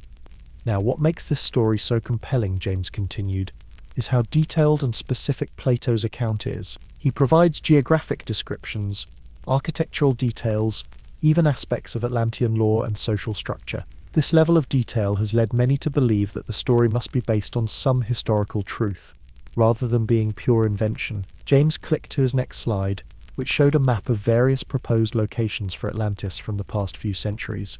But here's where things get interesting. If Atlantis was real, where was it? Since the Renaissance, scholars and enthusiasts have proposed dozens of possible locations. Some theories placed Atlantis in the Mediterranean, perhaps Crete, Santorini, Thera, or Cyprus. The Minoan civilization on Crete was advanced for its time and was severely damaged by the massive Thera volcanic eruption around 1600 BCE, which some have linked to the destruction described in Plato's account. Others look to the Atlantic, suggesting locations ranging from the Azores or Canary Islands to the Caribbean or even Antarctica. Some modern theorists have proposed that Plato's Atlantis might have been inspired by memories of real sites like the ancient city of Tartessos in Spain, or even the inundated landscapes of the Black Sea, which experienced catastrophic flooding around 5600 BCE, when rising Mediterranean waters breached the Bosporus. The search for Atlantis has been complicated by the fact that Plato's narrative contains elements that are geographically and historically incompatible, James explained. His dating places Atlantis during the late Paleolithic period, when humans were still primarily hunter-gatherers, yet he describes an advanced agricultural and urban civilization with metallurgy and ships, technologies that wouldn't develop until thousands of years later. One of the students raised a hand. "So you're saying Atlantis definitely didn't exist?" James considered the question carefully. "What I'm saying is that there's no archaeological evidence for a civilization matching Plato's specific description of Atlantis. However, that doesn't mean his story was created entirely from imagination. It might have been inspired by real events, places, or civilizations that were known to the ancient Greeks, perhaps embellished and combined with fictional elements for philosophical purposes." This was a crucial point. Many scholars believe that Plato's Atlantis was never meant to be taken as literal history, but was instead created as a literary device, a fictional civilization that embodied certain qualities and whose fate served to illustrate philosophical and moral points. In the dialogues, the story of Atlantis is used to discuss ideal societies, the corruption of power, and divine punishment for human hubris. Plato was known for using allegories and myths to convey philosophical concepts, and the Atlantis narrative fits this pattern. It's worth noting that the story appears in dialogues that are explicitly concerned with ideal forms of government and society, suggesting that its primary purpose was philosophical rather than historical. Nevertheless, James continued, the legend of Atlantis has inspired an entire field of pseudo-archaeology.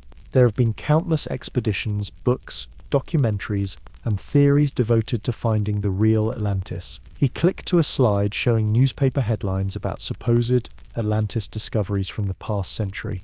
Almost every year, someone claims to have finally located Atlantis. These claims often receive significant media attention, but inevitably fail to stand up to scientific scrutiny. One of the most persistent Atlantis theories centers on the island of Santorini Thera in the Aegean Sea. Around 1600 BCE, Thera experienced one of the largest volcanic eruptions in recorded history.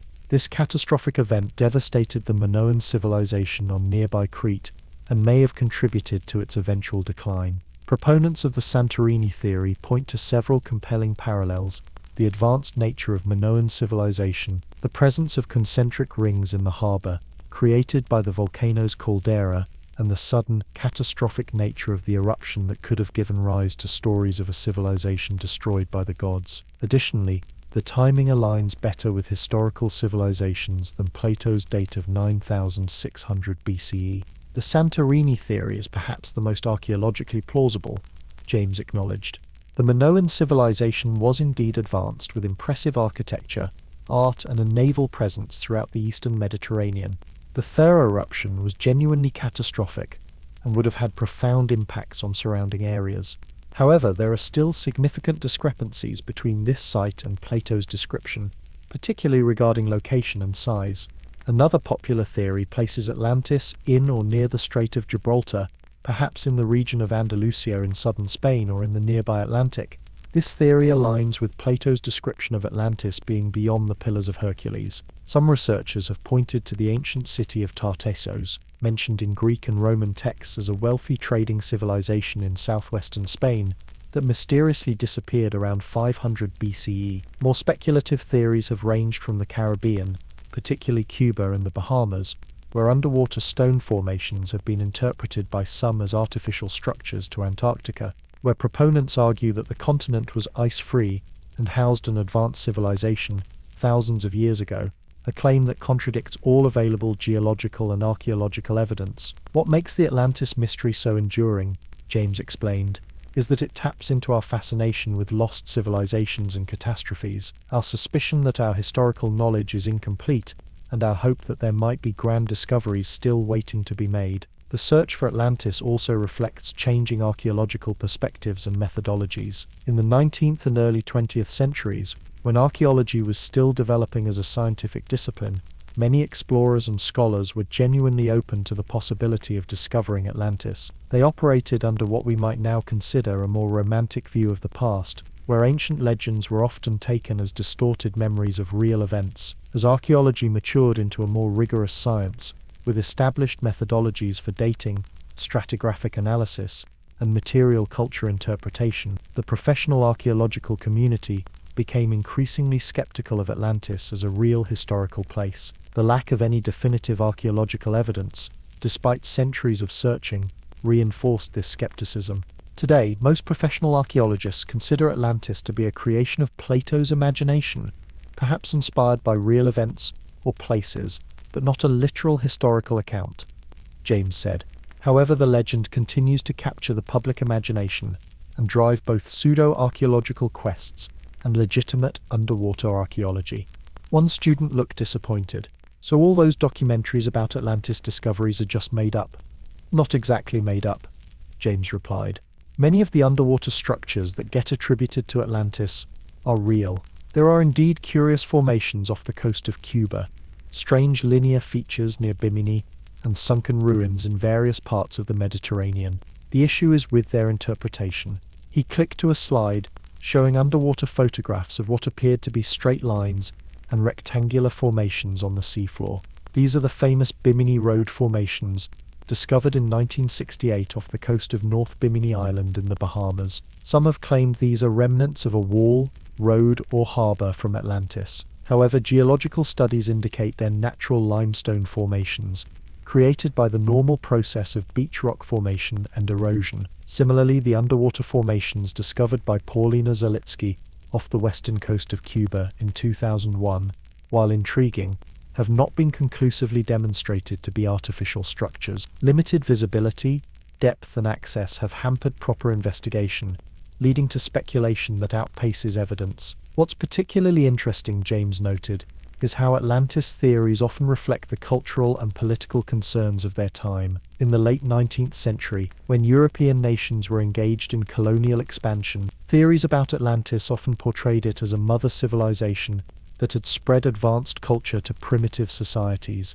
a narrative that conveniently paralleled colonial self-justification. During the Cold War, some Atlantis theories incorporated elements of ancient alien narratives, suggesting that Atlanteans possessed advanced technology, perhaps given to them by extraterrestrial visitors. This reflected both the period's technological anxieties and the space race between superpowers. More recently, Atlantis has been incorporated into New Age spiritual movements and environmental narratives, portrayed variously as an advanced spiritual civilization whose wisdom we should recover, or as a cautionary tale about environmental catastrophe brought on by human hubris.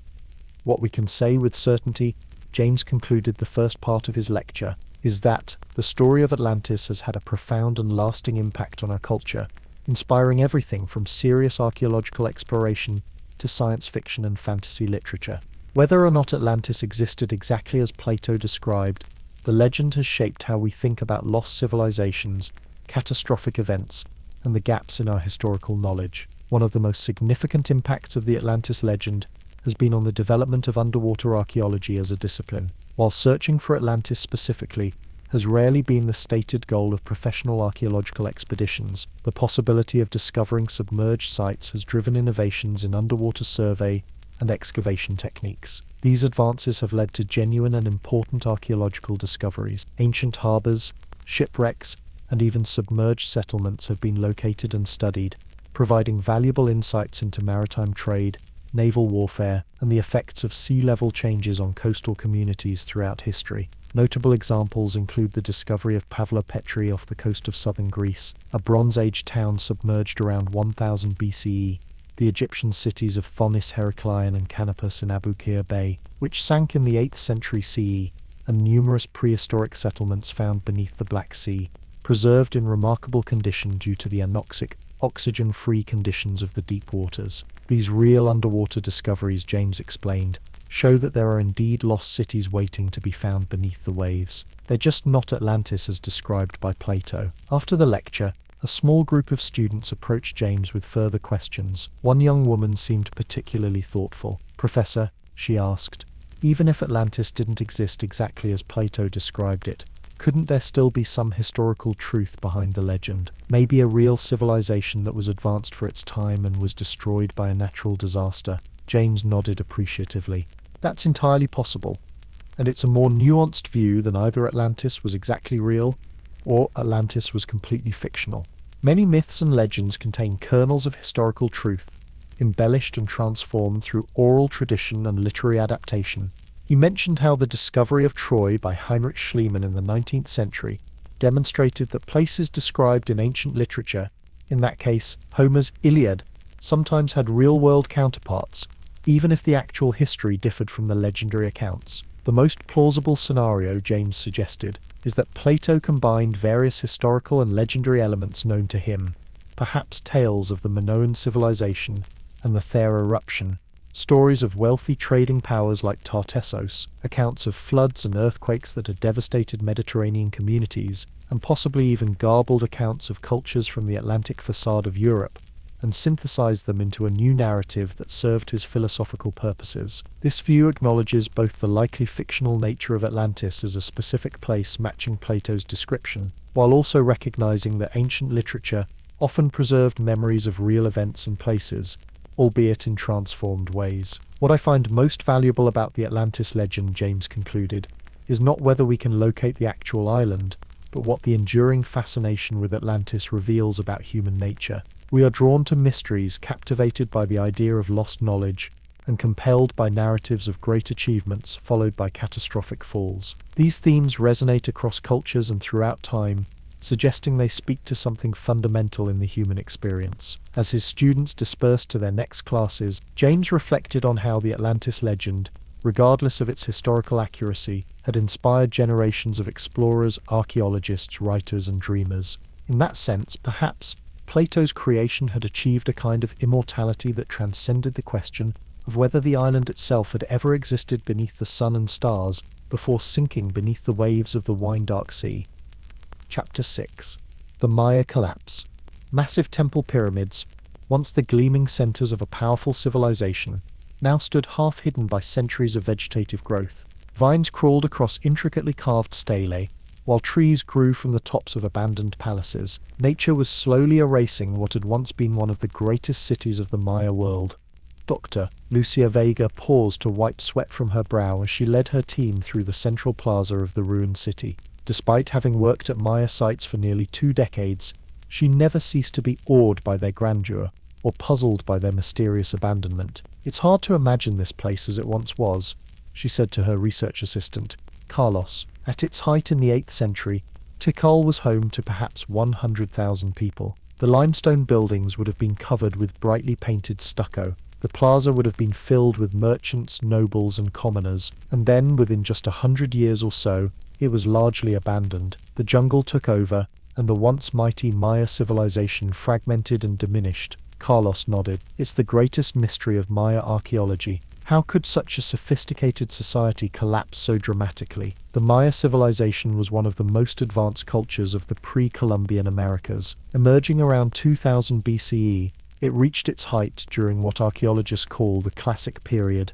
250–900 CE. During this time, the Maya built spectacular cities across southern Mexico, Guatemala, Belize, Honduras, and El Salvador. The Maya excelled in art, architecture, mathematics, and astronomy. They developed the only complete writing system in pre-Columbian Americas, recorded their history and religious beliefs in bark paper books called codices, and created an elaborate calendar system capable of tracking celestial events over vast periods of time. They built massive stone pyramids without the use of metal tools or wheeled vehicles, developed sophisticated agricultural systems to support large urban populations in challenging tropical environments. Yet sometime between the late 8th and early 10th centuries CE, this flourishing civilization experienced a severe disruption. Construction of monumental architecture ceased. The practice of erecting dated monuments with hieroglyphic texts came to an end, trade networks collapsed, and most dramatically, numerous major cities in the southern lowlands, the heartland of classic Maya civilization, were abandoned. Population levels plummeted by an estimated 90% in some regions. This dramatic decline is what archaeologists refer to as the Maya collapse. However, as Lucia explained to her research team, the reality was more complex than the term suggests. "We need to be precise about what we mean by collapse," she said, as they examined a fallen stela covered with eroded hieroglyphs. The Maya civilization didn't disappear entirely. Maya people still live throughout this region today, maintaining many aspects of their cultural heritage. What collapsed was a specific political system, the institution of divine kingship that had organized Maya society during the classic period, and the network of powerful city-states that had dominated the southern lowlands. Indeed, while cities in the southern lowlands were being abandoned, other Maya centers in the northern Yucatan Peninsula, such as Chichen Itza and later Mayapan, continued to flourish. The post-classic period, 900 MST of 59 CE, saw significant cultural and political reorganization, rather than complete societal failure.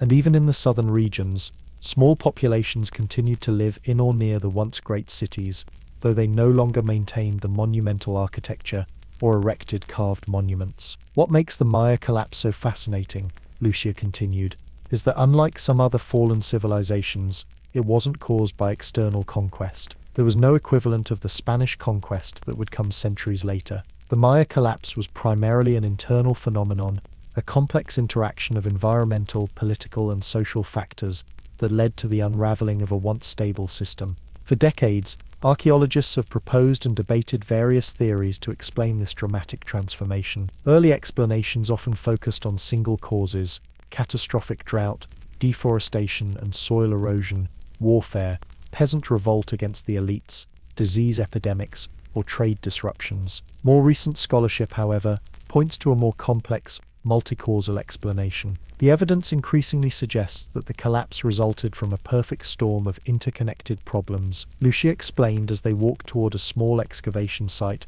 her team had established near one of the reservoirs that once supplied water to Tikal's thousands of inhabitants. One of the most compelling factors was climate change.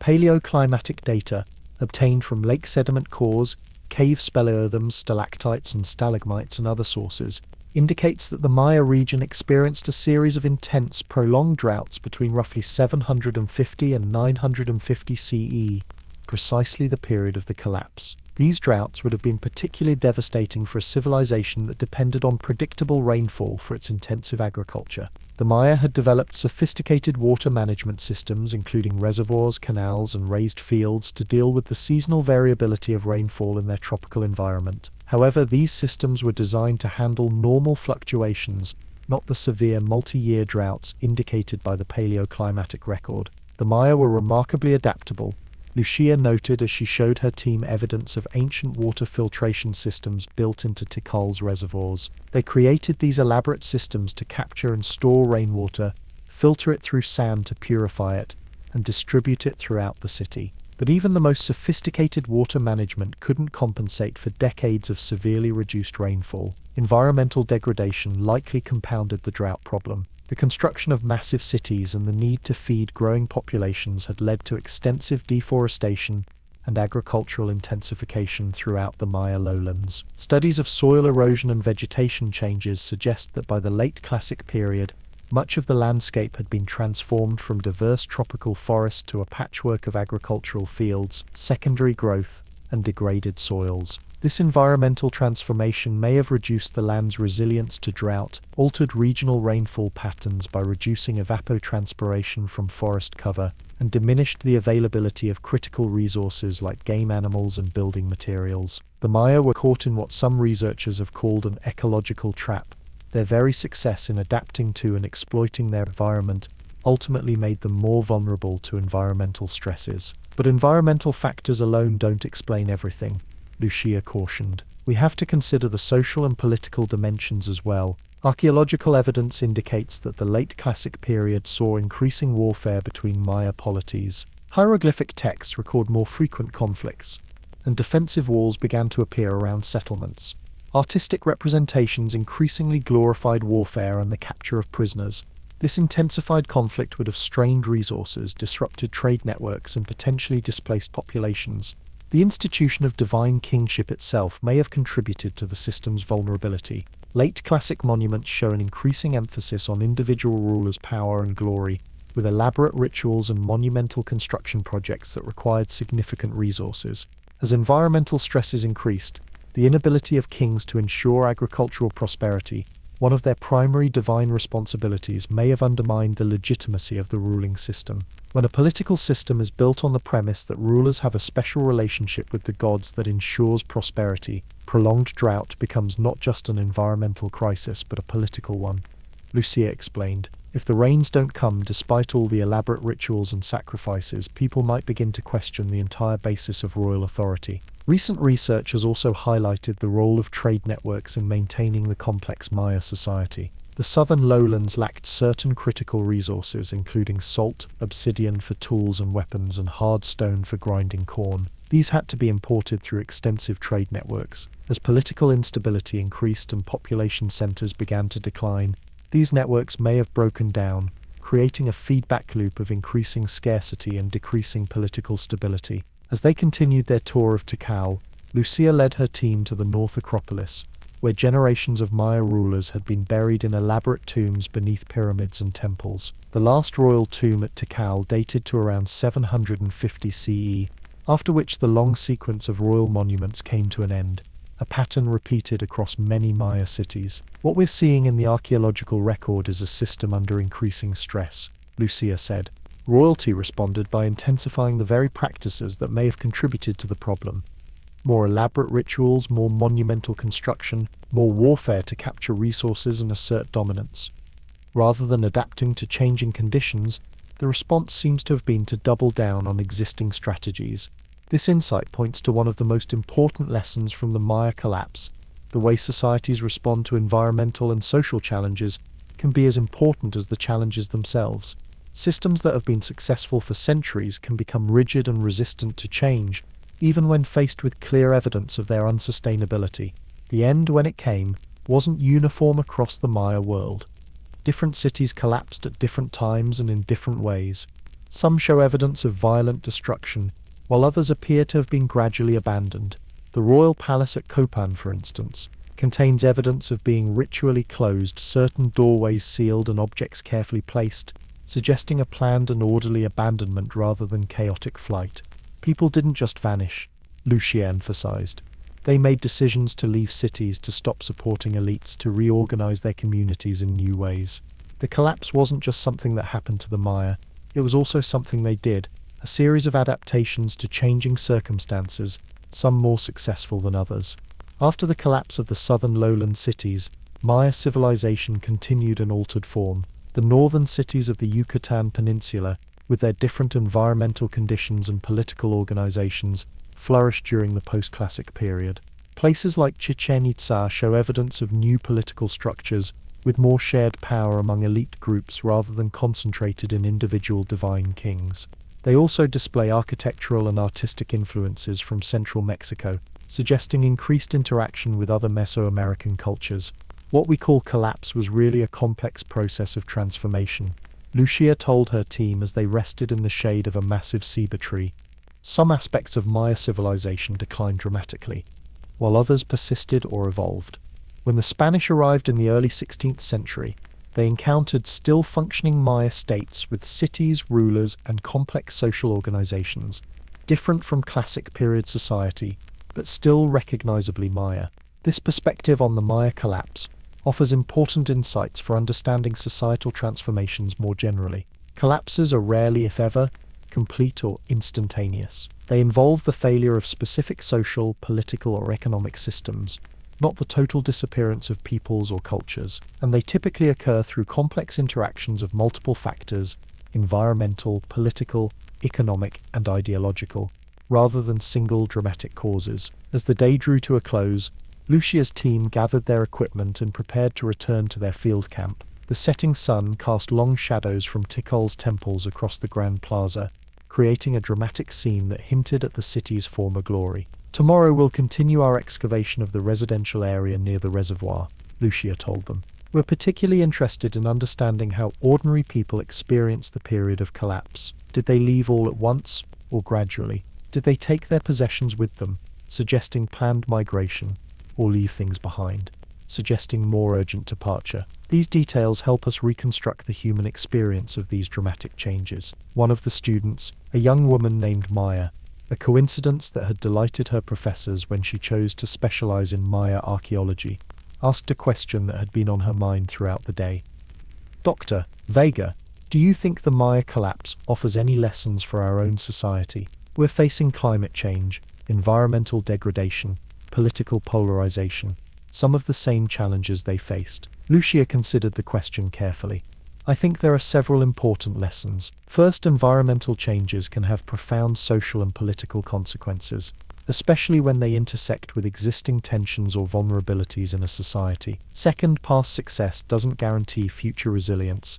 In fact, systems that have been stable for a long time can become rigid and resistant to necessary changes. She gestured toward the abandoned city around them. Perhaps most importantly, the Maya case reminds us that how societies respond to challenges matters enormously. The Maya didn't lack intelligence or technical skill. They were among the most sophisticated astronomers and mathematicians of their time, but their social and political systems weren't able to adapt quickly enough to changing conditions. Their elites continued to invest in strategies that had worked in the past: monumental construction, warfare, elaborate rituals, rather than developing new approaches better suited to their changing reality. As they walked back along the Sakbe, the raised limestone causeway that had once connected Tikol's ceremonial precincts, Carlos added another observation. One thing I find fascinating is how localized the collapse was. While the southern lowland cities were being abandoned, Maya centers in the northern Yucatan were flourishing. It reminds us that resilience can vary even within the same broad cultural tradition, depending on local environmental conditions, political structures, and historical circumstances. This regional variation in the Maya collapse highlights another important insight. Resilience often depends on diversity and flexibility. Areas with more diverse subsistence strategies, more flexible political structures, or better access to varied resources often prove more adaptable in the face of challenges. The northern Maya regions, with their different environmental conditions and eventually different political organizations, were able to persist and even thrive as the southern centers declined. The story of the Maya collapse is still being written, as new archaeological discoveries and scientific techniques continue to refine our understanding of what happened during this pivotal period. Ongoing research using LiDAR light detection and ranging technology, which can penetrate dense jungle canopy to reveal surface features below, has revealed the true extent of Maya modification of their landscape. Thousands of previously unknown structures, agricultural terraces, canals, and roads that show just how densely populated and intensively managed the Maya lowlands were. These discoveries are helping researchers better understand the scale of the collapse and the extent of the environmental transformation that accompanied it. They're also revealing new details about how different regions experienced and responded to the challenges of the 8th and 9th centuries. One of the most important recent shifts in our understanding, Lucia explained as they reached the edge of the cleared archaeological zone and prepared to enter the path through the jungle to their camp, is moving away from thinking of the collapse as failure. For a long time, archaeologists and historians talked about the Maya collapse in terms that implied the Maya had somehow failed where other civilizations succeeded. But that's not really accurate or helpful, she continued. The Maya created a complex civilization that thrived for centuries in a challenging environment. When conditions changed, their society changed too, sometimes dramatically. But Maya people and elements of Maya culture persisted. There are millions of Maya people living today, many maintaining aspects of their traditional culture, language, and identity, despite centuries of colonization and marginalization. This perspective emphasizes resilience and continuity alongside dramatic change. It recognizes that what archaeologists call collapse is often actually transformation, the end of particular political, economic, or social arrangements, but not the end of a people or a culture. As night fell over Tikal, the ancient city was illuminated only by starlight and the beams of the team's flashlights as they made their way back to camp. The temples and palaces, built by a civilization that had mapped the motions of stars and planets with remarkable precision, stood silent beneath the same night sky, their builders had studied so carefully. The story of the Maya collapse, a complex interplay of environmental change, political structure, social dynamics, and human choices, continues to fascinate archaeologists and the public alike. It offers no simple lessons or pat morals, but rather a nuanced picture of how human societies respond to complex challenges, sometimes transforming dramatically in the process. In studying this ancient transformation, we may find insights into the vulnerabilities and resilience of our own increasingly complex global society as it faces its own environmental and social challenges in the 21st century. Chapter 7. Cahokia. Dr. Robert Thompson climbed the wooden steps to the top of Monk's Mound. Standing 100 feet high and covering 14 acres at its base, this massive earthwork was the centerpiece of what had once been the largest pre-Columbian settlement north of Mexico, a city that most Americans had never heard of. Robert paused at the summit, looking out over what was now a mix of open fields, wooded areas, and reconstructed features that made up the Cahokia Mounds State Historic Site in southwestern Illinois, just across the Mississippi River from modern-day St. Louis. In his mind's eye, he could see what this place had looked like 800 years ago, a sprawling metropolis of perhaps 15,000 people, with hundreds of thatch roof houses arranged around open plazas, ceremonial avenues connecting various districts, and more than 120 earthen mounds of various sizes and functions. "It's remarkable how invisible Cahokia has been in our national consciousness," he said to Lisa Chen, a graduate student who had joined him for this early morning visit. Here was a city as large as London in the same period, with sophisticated urban planning, complex political and religious systems, long-distance trade networks, and yet until relatively recently, most history books barely mentioned it. Lisa nodded. "That's why I wanted to focus my dissertation on public education about Cahokia. People need to understand that Native American societies created complex urban civilizations, not just the small villages or nomadic hunter-gatherer groups that dominate popular imagination." "Well, you've picked a fascinating case study," Robert replied. "Cahokia challenges so many misconceptions about pre-contact North America, and its rise and fall within a few centuries makes it one of archaeology's most intriguing mysteries." Cahokia emerged suddenly around 1050 CE, during what archaeologists call the Mississippian period. Within a generation or two, what had been a cluster of small farming villages transformed into a major urban center, covering nearly 6 square miles. At its peak between approximately 1050 and 1200 CE, Cahokia was home to between 10,000 and 20,000 people, a population size that would not be exceeded by any city in the United States until Philadelphia in the late 18th century. The city was built in the American Bottom, a fertile floodplain east of the Mississippi River. This location offered rich agricultural land, abundant natural resources, and strategic control of trade routes along both the Mississippi and Illinois rivers. Cahokia's inhabitants constructed more than 120 earthen mounds of various sizes and functions throughout the city. These mounds served as platforms for important buildings, as burial sites, and as markers for astronomically aligned city features. The most impressive of these was Monk's Mound, named after Trappist monks who lived nearby in the early 19th century, not the original inhabitants. This massive, four-terraced pyramid of earth rises 100 feet high and covers 14 acres at its base, making it the largest prehistoric earthen construction in the Americas north of Mexico. Building it required moving an estimated 22 million cubic feet of soil, all without the use of wheels, metal tools, or beasts of burden. "Think about the labor organization required for a project like this," Robert said as they walked across the flat summit of Monk's Mound, where a large building, possibly a ruler's residence or a temple, had once stood. Each basket of earth had to be dug with wooden tools carried by hand and carefully placed, and this was just one of more than 100 mounds they built. The city's layout revealed sophisticated urban planning.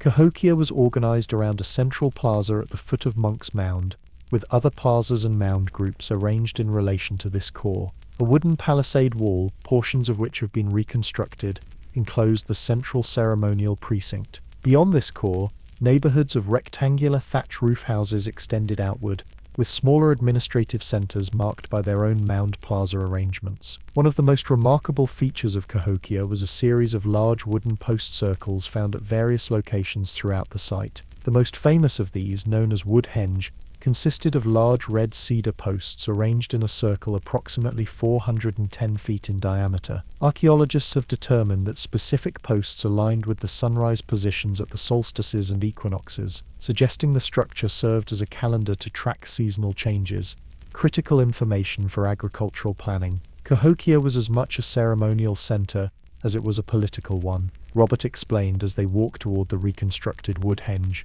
Religion, astronomy, politics, and economics were all intertwined in Mississippian society. The movement of the sun and stars was connected to agricultural cycles, which were in turn linked to religious ceremonies that reinforced the power of the elite. Astronomical knowledge appears to have been central to Cahokian society and governance. Recent research suggests that the city's major avenues and mound arrangements were aligned with solar and lunar cycles. These alignments would have created dramatic visual effects during important celestial events, with the sun rising or setting directly behind key structures when viewed from specific ceremonial locations. Imagine being a visitor to Cahokia during the summer solstice, Robert said as they stood at the center of the reconstructed Woodhenge. You would see the sun rise precisely over Monk's Mound, with the ruler or high priest likely positioned on its summit. The message would be clear. The leaders of Cahokia had a special relationship with cosmic forces. Life in Cahokia was supported by intensive agriculture, primarily focused on growing maize corn, but also including squash, beans, sunflowers, and other crops. The fertile floodplain soil was ideal for farming, and evidence suggests that nearby upland areas were also cultivated. Archaeological analysis of plant remains indicates that Cahokians developed particularly productive varieties of corn that helped support their large population. Beyond agriculture, Cahokians exploited various natural resources in their environment. They hunted deer, turkey, waterfowl, and small mammals, fished in the rivers and backwater lakes, and gathered wild plants, nuts, and berries. Specialized craft production was also important in the city's economy, with certain neighborhoods dedicated to the manufacture of specific goods like pottery, stone tools, jewelry, and textiles. The level of craft specialization we see at Cahokia is another indicator of its urban nature, Robert noted. Not everyone was producing their own food or making their own tools. There was occupational specialization, with different people responsible for farming, hunting, crafting, trading, religious activities, and governance. Trade was another crucial aspect of Cahokian society. The city sat at the nexus of major waterways, allowing it to control exchange networks that stretched from the Great Lakes to the Gulf of Mexico and from the Appalachian Mountains to the Great Plains. Archaeological evidence reveals that Cahokians imported copper from the upper Great Lakes, mica from the Appalachians, seashells from the Gulf Coast, and various exotic stones from distant regions for ceremonial and decorative purposes. In return, they likely exported locally produced goods, particularly finely crafted pottery and religious objects associated with the prestige of Cahokia itself. The city appears to have been the point of origin for a religious political complex known as the Southeastern Ceremonial Complex, which spread throughout the Mississippian world and is recognized archaeologically by distinctive artistic motifs and ritual objects. Cahokia wasn't just a large settlement, Lisa observed as they walked along the pathway toward a group of smaller mounds. It was the center of a regional system, with influence extending far beyond its immediate surroundings. Robert nodded. Exactly. We found smaller administrative centers with similar architectural features, what we call mimetic mound centers, throughout the American Bottom region, and Cahokia's influence extended even further through trade, migration, and the spread of religious ideas. Despite its apparent success, Cahokia's florescence was relatively brief. By 1300 CE, the city had largely been abandoned, with population levels declining dramatically from their peak a century earlier. By the time Europeans arrived in the region in the 16th and 17th centuries, Cahokia was a shadow of its former self, with only small communities living in the vicinity of the once great city. The mounds and earthworks remained, but the knowledge of who had built them and why had been lost or transformed even among the indigenous peoples of the region. What caused Cahokia's decline and eventual abandonment has been a subject of intensive archaeological investigation. Unlike the Maya collapse discussed in the previous chapter, there is less textual or artistic evidence to draw upon, as the Cahokians did not have a writing system. Instead, archaeologists must rely on material evidence and environmental data to piece together the story of Cahokia's downfall. Multiple factors were likely involved, Robert explained as they sat on a bench overlooking the central plaza. Environmental challenges, political instability, social unrest, resource depletion, these issues were probably interconnected, creating a cascade of problems that the Cahokian political system couldn't effectively address. Paleoclimatic evidence suggests that the period of Cahokia's decline coincided with the onset of the Little Ice Age, a period of cooling that affected global climate patterns. For the American bottom, this meant increased flooding episodes and greater climate variability, which would have impacted agricultural productivity and predictability, the foundation of Cahokia's subsistence economy. Archaeological evidence also points to significant deforestation in the region surrounding Cahokia. The construction of buildings, palisade walls, and wood-henge structures required vast quantities of timber, as did the daily needs of thousands of people for cooking and heating. Pollen records and soil studies indicate that much of the area had been cleared of trees by the late 12th century, which would have had ecological consequences, including soil erosion, decreased game availability, and possibly local climate effects. We also see evidence of nutritional stress in the skeletal remains from later periods. Robert continued. There are indications of increasing reliance on maize, with corresponding decreases in dietary diversity. This could reflect environmental degradation, affecting the availability of wild foods, or it might indicate social changes that limited access to diverse food sources for certain segments of the population. Political factors likely played a role as well. Some archaeologists have found evidence of increasing social stratification and inequality over time, with certain households having significantly greater access to exotic goods and high-quality food than others. This growing inequality might have led to social tensions that undermined the legitimacy of Cahokia's ruling elite. There are also indications of increasing conflict during Cahokia's later periods. The construction of a massive palisade wall around the central precinct suggests concerns about defense that weren't apparent in the city's early days. Some researchers have found evidence of violent death in certain burial contexts, though whether this represents internal conflict, attacks from outside groups, or ritual activity remains debated. One interesting theory involves the religious and ideological foundations of Cahokian society, Lisa added.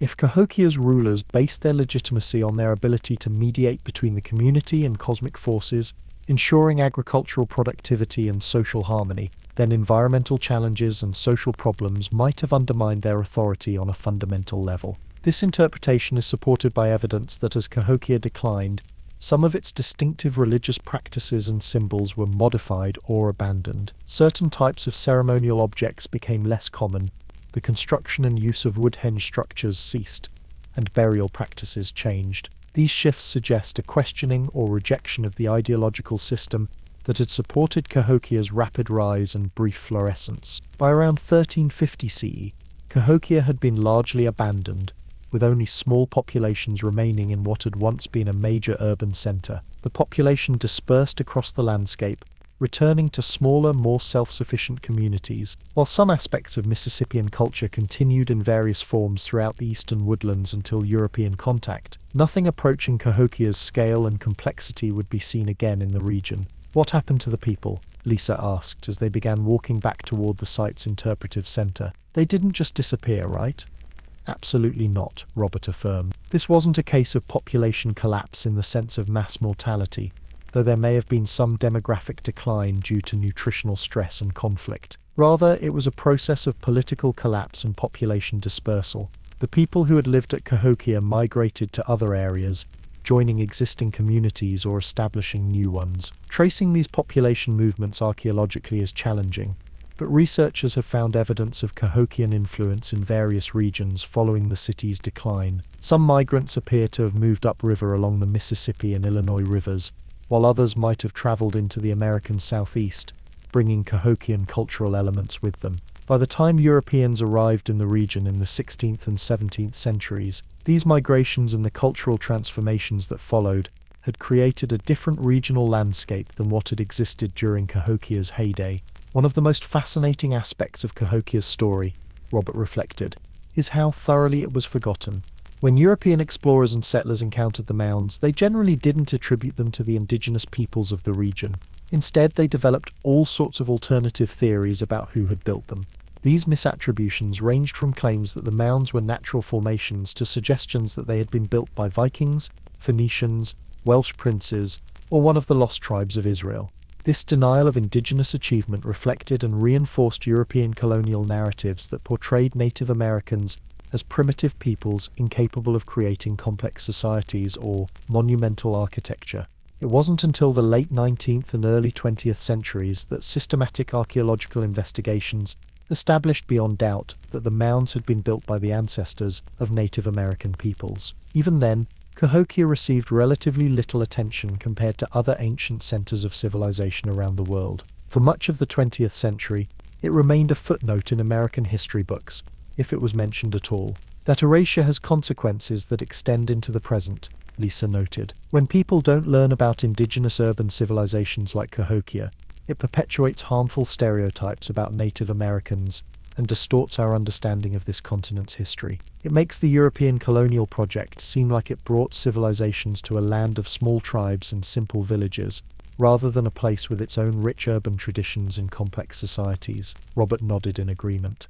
The story of Cahokia challenges those colonial narratives. It shows that indigenous peoples in North America developed complex urban societies with sophisticated political, religious, and economic systems. They built monumental architecture, created long-distance trade networks, practiced intensive agriculture, and developed specialized crafts and occupations, all without European contact or influence. In recent decades, Cahokia has begun to receive more of the attention it deserves. In 1982, it was designated a UNESCO World Heritage Site in recognition of its global historical significance. Archaeological research has intensified, with new technologies like remote sensing and LIDAR revealing previously unknown aspects of the site. Public education efforts have expanded, and Cahokia is increasingly included in history curricula and popular accounts of North American prehistory.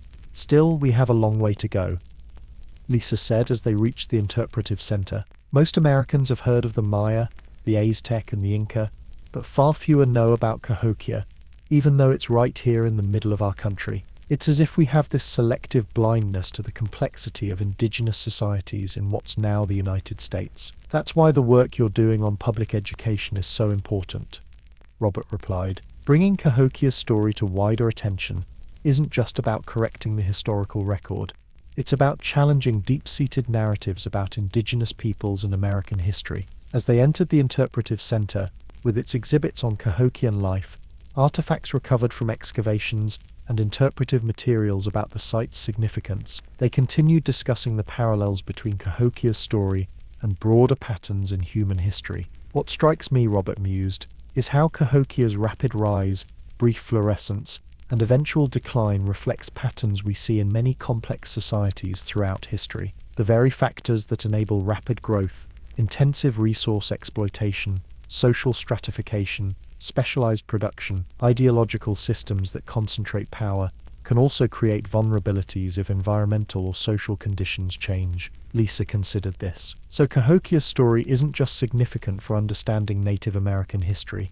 It offers insights into the dynamics of complex societies more broadly.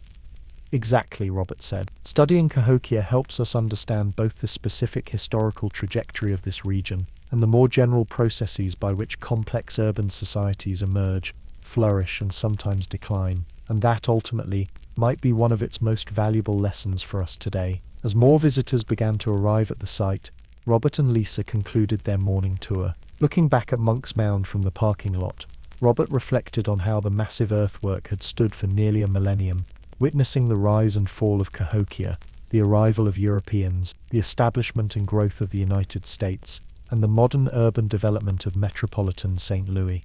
Through all those changes, it had endured as a testament to the ambition, organization, and engineering skill of its builders, a monument not just to what was lost, but to what was achieved by the people of Cahokia during their brief but remarkable moment in the human story. Chapter 8. The Lost City of Zen. The Amazon rainforest stretched in every direction, a sea of green broken only by the winding brown ribbon of the river below. Gabriela Santos looked down from the small research plane as it banked over the endless canopy. Somewhere beneath that dense vegetation lay the answers she had been seeking for years, evidence of complex ancient civilizations that had once thrived in what was long considered a pristine wilderness. "It's hard to believe anyone could get lost down there, isn't it?" remarked the pilot. "But that's exactly what happened to Percy Fawcett and his expedition. vanished without a trace. Gabriella nodded. The disappearance of British explorer Percy Harrison Fawcett in 1925 was one of the great mysteries of exploration history, and intimately connected to her own research. Fawcett had ventured into the Amazon searching for what he called Z, a lost city he believed would prove that an advanced civilization had once existed in the region. His expedition disappeared in the Xingu region of Brazil, their fate a matter of speculation for nearly a century. Fawcett was ridiculed for his beliefs, she said. Most archaeologists of his time were convinced that the Amazon could never have supported large, complex societies. The soil was too poor, the environment too challenging. They thought the rainforest was a pristine wilderness, largely untouched by human hands before European arrival. She smiled as the plane began its descent toward a small airstrip carved from the forest. But we now know Fawcett was right about the big picture, even if his specific ideas about Z were romanticized. The Amazon has a rich archaeological record of complex societies that transformed this landscape on a massive scale. The lost city of Z represented a fascinating intersection of exploration history, archaeological discovery, and changing scientific understanding. Percy Fawcett, a British artillery officer, surveyor and explorer, had developed his theories about Z based on his experiences mapping remote regions of Bolivia and Brazil in the early 20th century, as well as his study of old Portuguese documents and indigenous legends that hinted at large settlements deep in the jungle. In 1925, Fawcett, along with his son Jack and Jack's friend Raleigh Ramel, embarked on an expedition to find this lost city.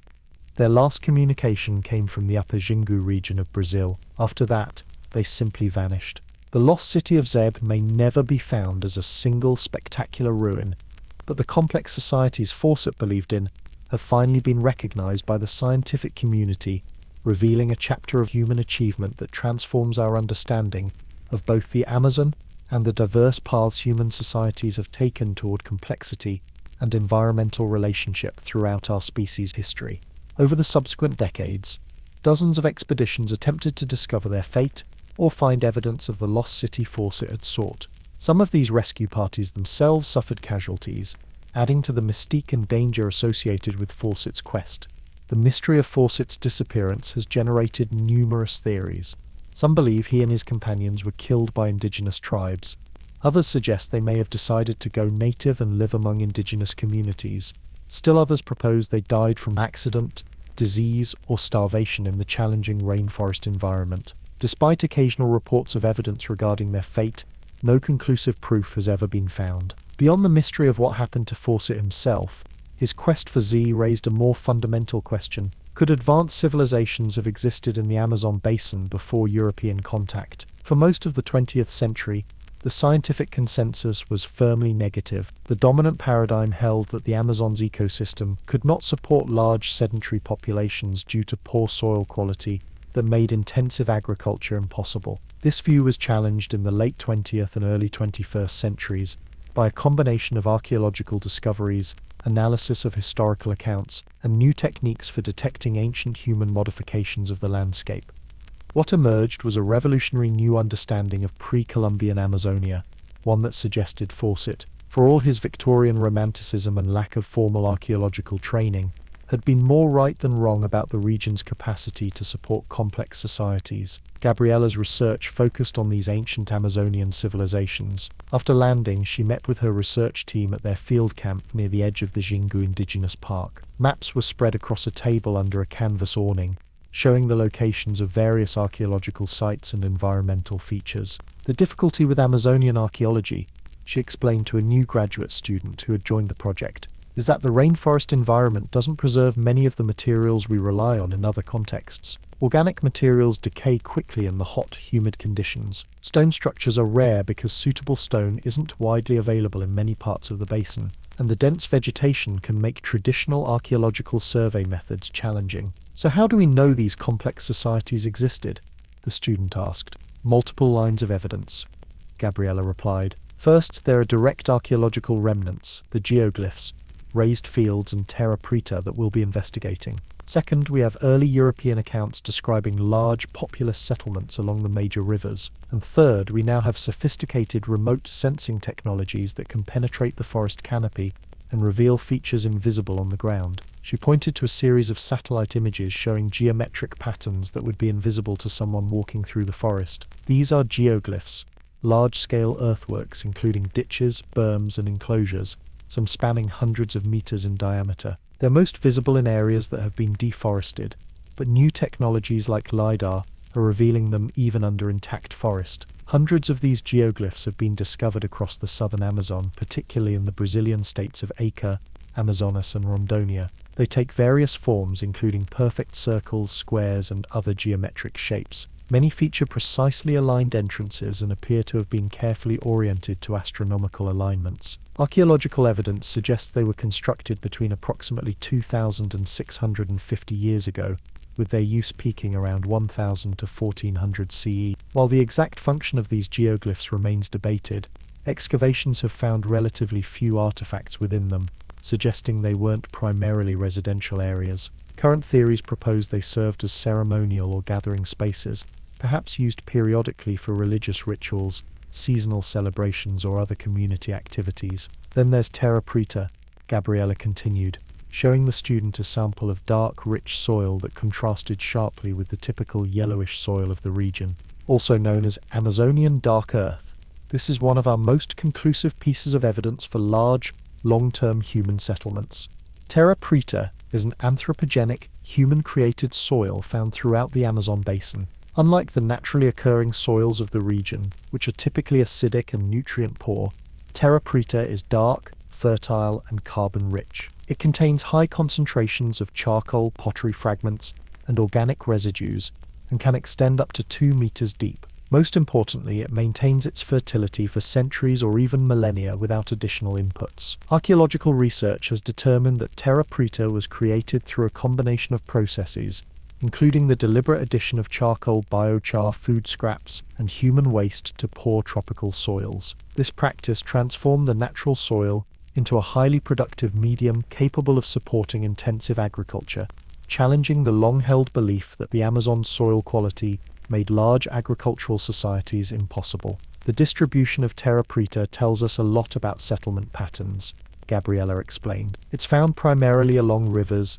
and tends to form patches ranging from a few to several hundred hectares. Current estimates suggest Terra Preta covers at least 10% of the Amazon basin. That's an area the size of France. And wherever we find Terra Preta, we typically find evidence of long-term human habitation. Another line of evidence for complex Amazonian societies comes from raised field agriculture. In regions prone to seasonal flooding, particularly the Llanos de Moxos in Bolivia, pre-Columbian peoples constructed vast complexes of raised fields, elevated planting surfaces separated by canals. These systems allowed for intensive agriculture in wetland environments, managed water during both flood and drought periods, and may have integrated aquaculture through fish farming in the canals. The scale of these raised field systems is staggering, Gabriella noted, showing aerial photographs of the distinctive patterned landscapes. They cover thousands of square kilometers, and would have required coordinated labor and planning to construct and maintain.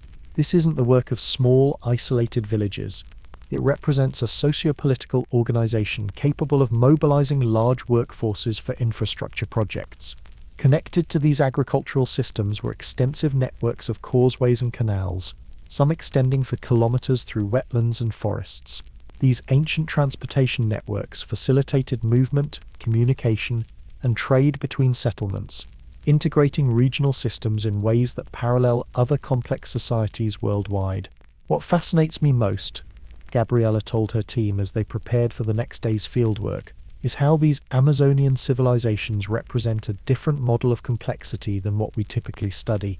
Most archaeological definitions of civilizations or complex societies are based on Old World or Andean examples, focusing on stone monuments, centralized states, and clear social hierarchies. But here in the Amazon, we're seeing a different pattern, what some researchers call heterarchicals rather than hierarchical organization. There were certainly status differences and political leadership, but power seems to have been more distributed, with regional networks of communities that maintained independence, while participating in broader cultural and economic systems. This alternative model of complexity has important implications for how we understand human societies more broadly. It challenges the notion that there is a single pathway to complexity or a universal definition of civilization. Instead, it suggests that humans have developed diverse ways of organizing large populations and transforming landscapes, adapted to different environmental contexts and cultural values. Early European accounts provide additional evidence for the complexity of pre-contact Amazonian societies.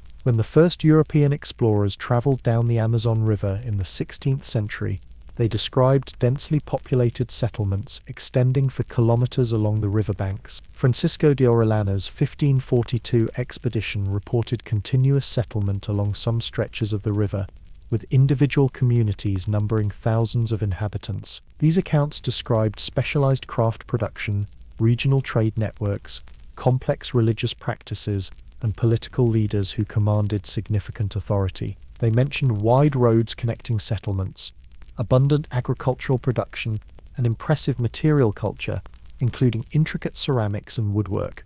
For centuries, these accounts were dismissed as exaggerations or fantasies. Subsequent European observations made after devastating epidemics had swept through the region found much smaller populations living in scattered settlements, reinforcing the perception of the Amazon as sparsely populated.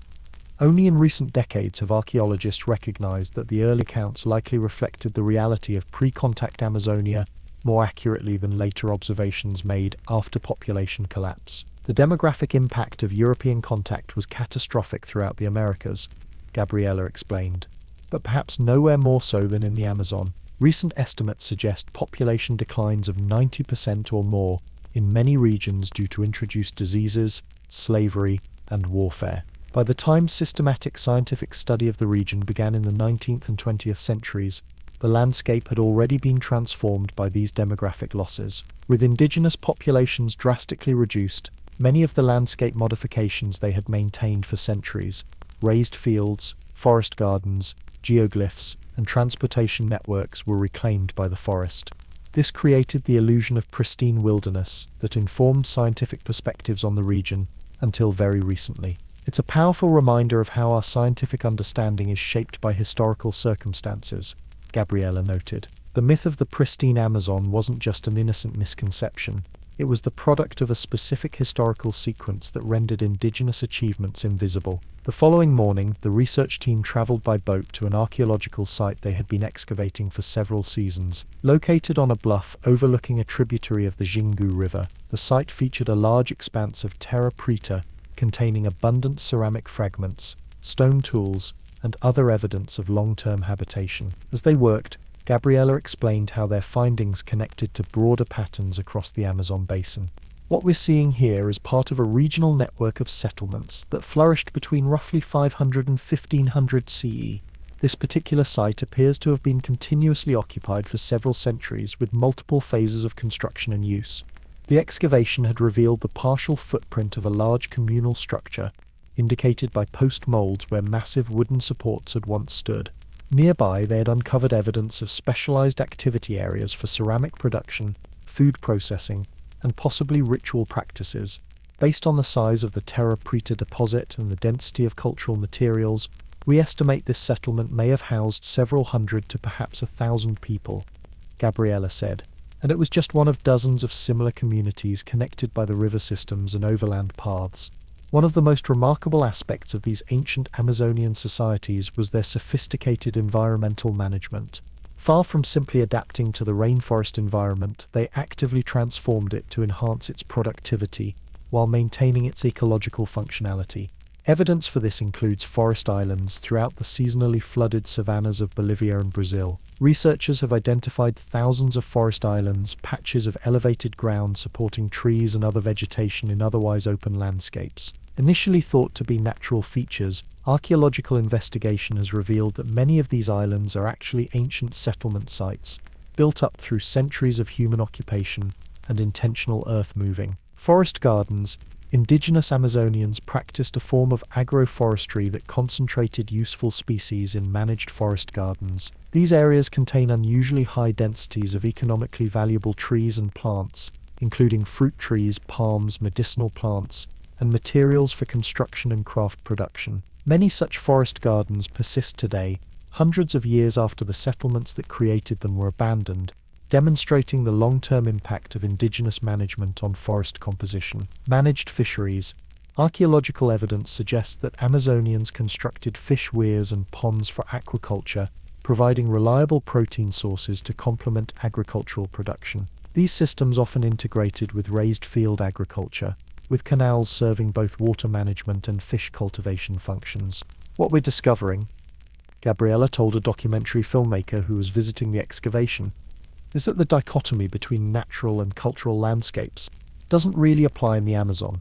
What European explorers perceived as wilderness was actually a landscape that had been carefully managed and modified by indigenous peoples for thousands of years. This perspective aligns with the understanding of contemporary indigenous communities in the Amazon, who have long maintained that their ancestors created many of the landscape features scientists once attributed to natural processes. Traditional ecological knowledge passed down through generations describes practices of soil enhancement, forest management, and environmental engineering that parallel what archaeologists are now documenting in the archaeological record. As the sun began to set, casting long shadows across the excavation site, Gabriella gathered her team for a final discussion before they returned to camp. Percy Fawcett never found his city of Ze, she said, at least not in the form he imagined, a single spectacular lost city like the ruins of the Maya or Inca that were known in his time. But in a broader sense, he was right. The Amazon did support complex societies that transformed their environment on a massive scale. The lost civilization wasn't a single city but a mosaic of interconnected regional systems, each adapted to specific environmental conditions while participating in broader networks of exchange and cultural interaction. And unlike many ancient civilizations, whose ruins remained visible on the landscape, Amazonian societies built primarily with organic materials that decomposed after abandonment, while their environmental modifications were reclaimed by forest regrowth following population collapse. The real lost city of Ze, then, wasn't a singular archaeological site waiting to be discovered, but a new understanding of human history in the Amazon basin, a recognition that one of the world's most important ecosystems has been shaped by human agency for millennia, and that indigenous peoples developed sophisticated systems for thriving in an environment long considered too challenging for complex societies. As Gabriella and her team packed up their equipment and prepared to return to camp, the forest around them took on a different aspect. No longer a pristine wilderness untouched by human hands, it revealed itself as a cultural landscape, one created through the complex interaction of natural processes and human management over thousands of years. The true legacy of Amazonia's ancient civilizations wasn't buried beneath the soil awaiting discovery.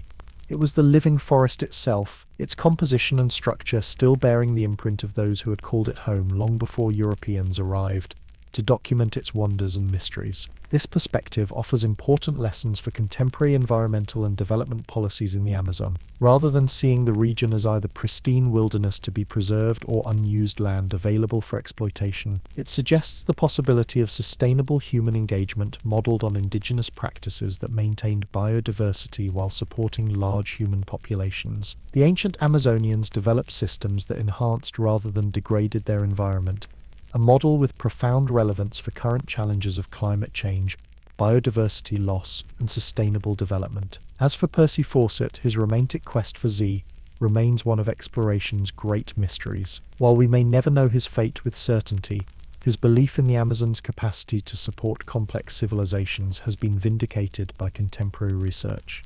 Chapter 9. The Roanoke Colony.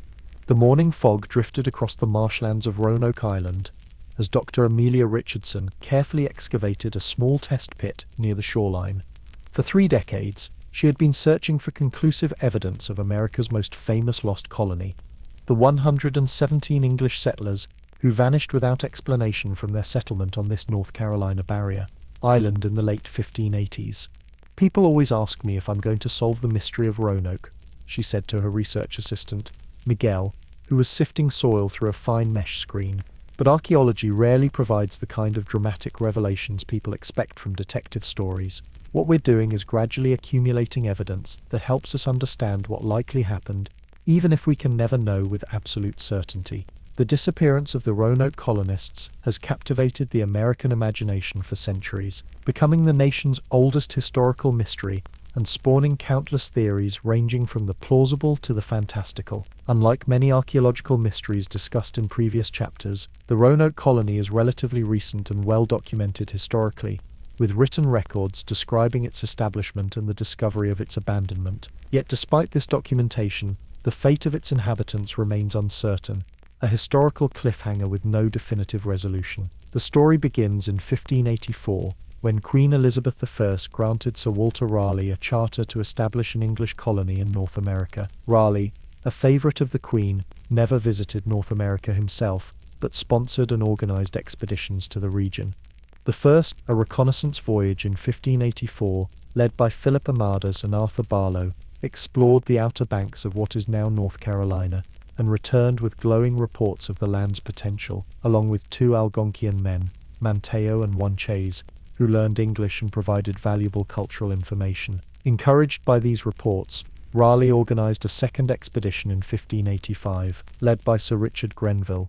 This venture established a military outpost on Roanoke Island with approximately 100 men. Their primary mission was to establish a base from which to raid Spanish shipping, rather than to create a self-sustaining settlement. After Grenville returned to England for supplies, the colony was left under the command of Ralph Lane. Relations with the local Secatan and Croatan peoples, initially friendly, deteriorated rapidly. The English, dependent on indigenous people for food, but unwilling to learn local agricultural practices, responded to perceived slights with disproportionate violence. When Sir Francis Drake visited the colony in 1586, the demoralised colonists abandoned the outpost and returned to England with him, just days before Grenville arrived with reinforcements. Despite this setback, Raleigh planned a more ambitious colony, one that would include women and children with the intention of establishing a permanent English presence.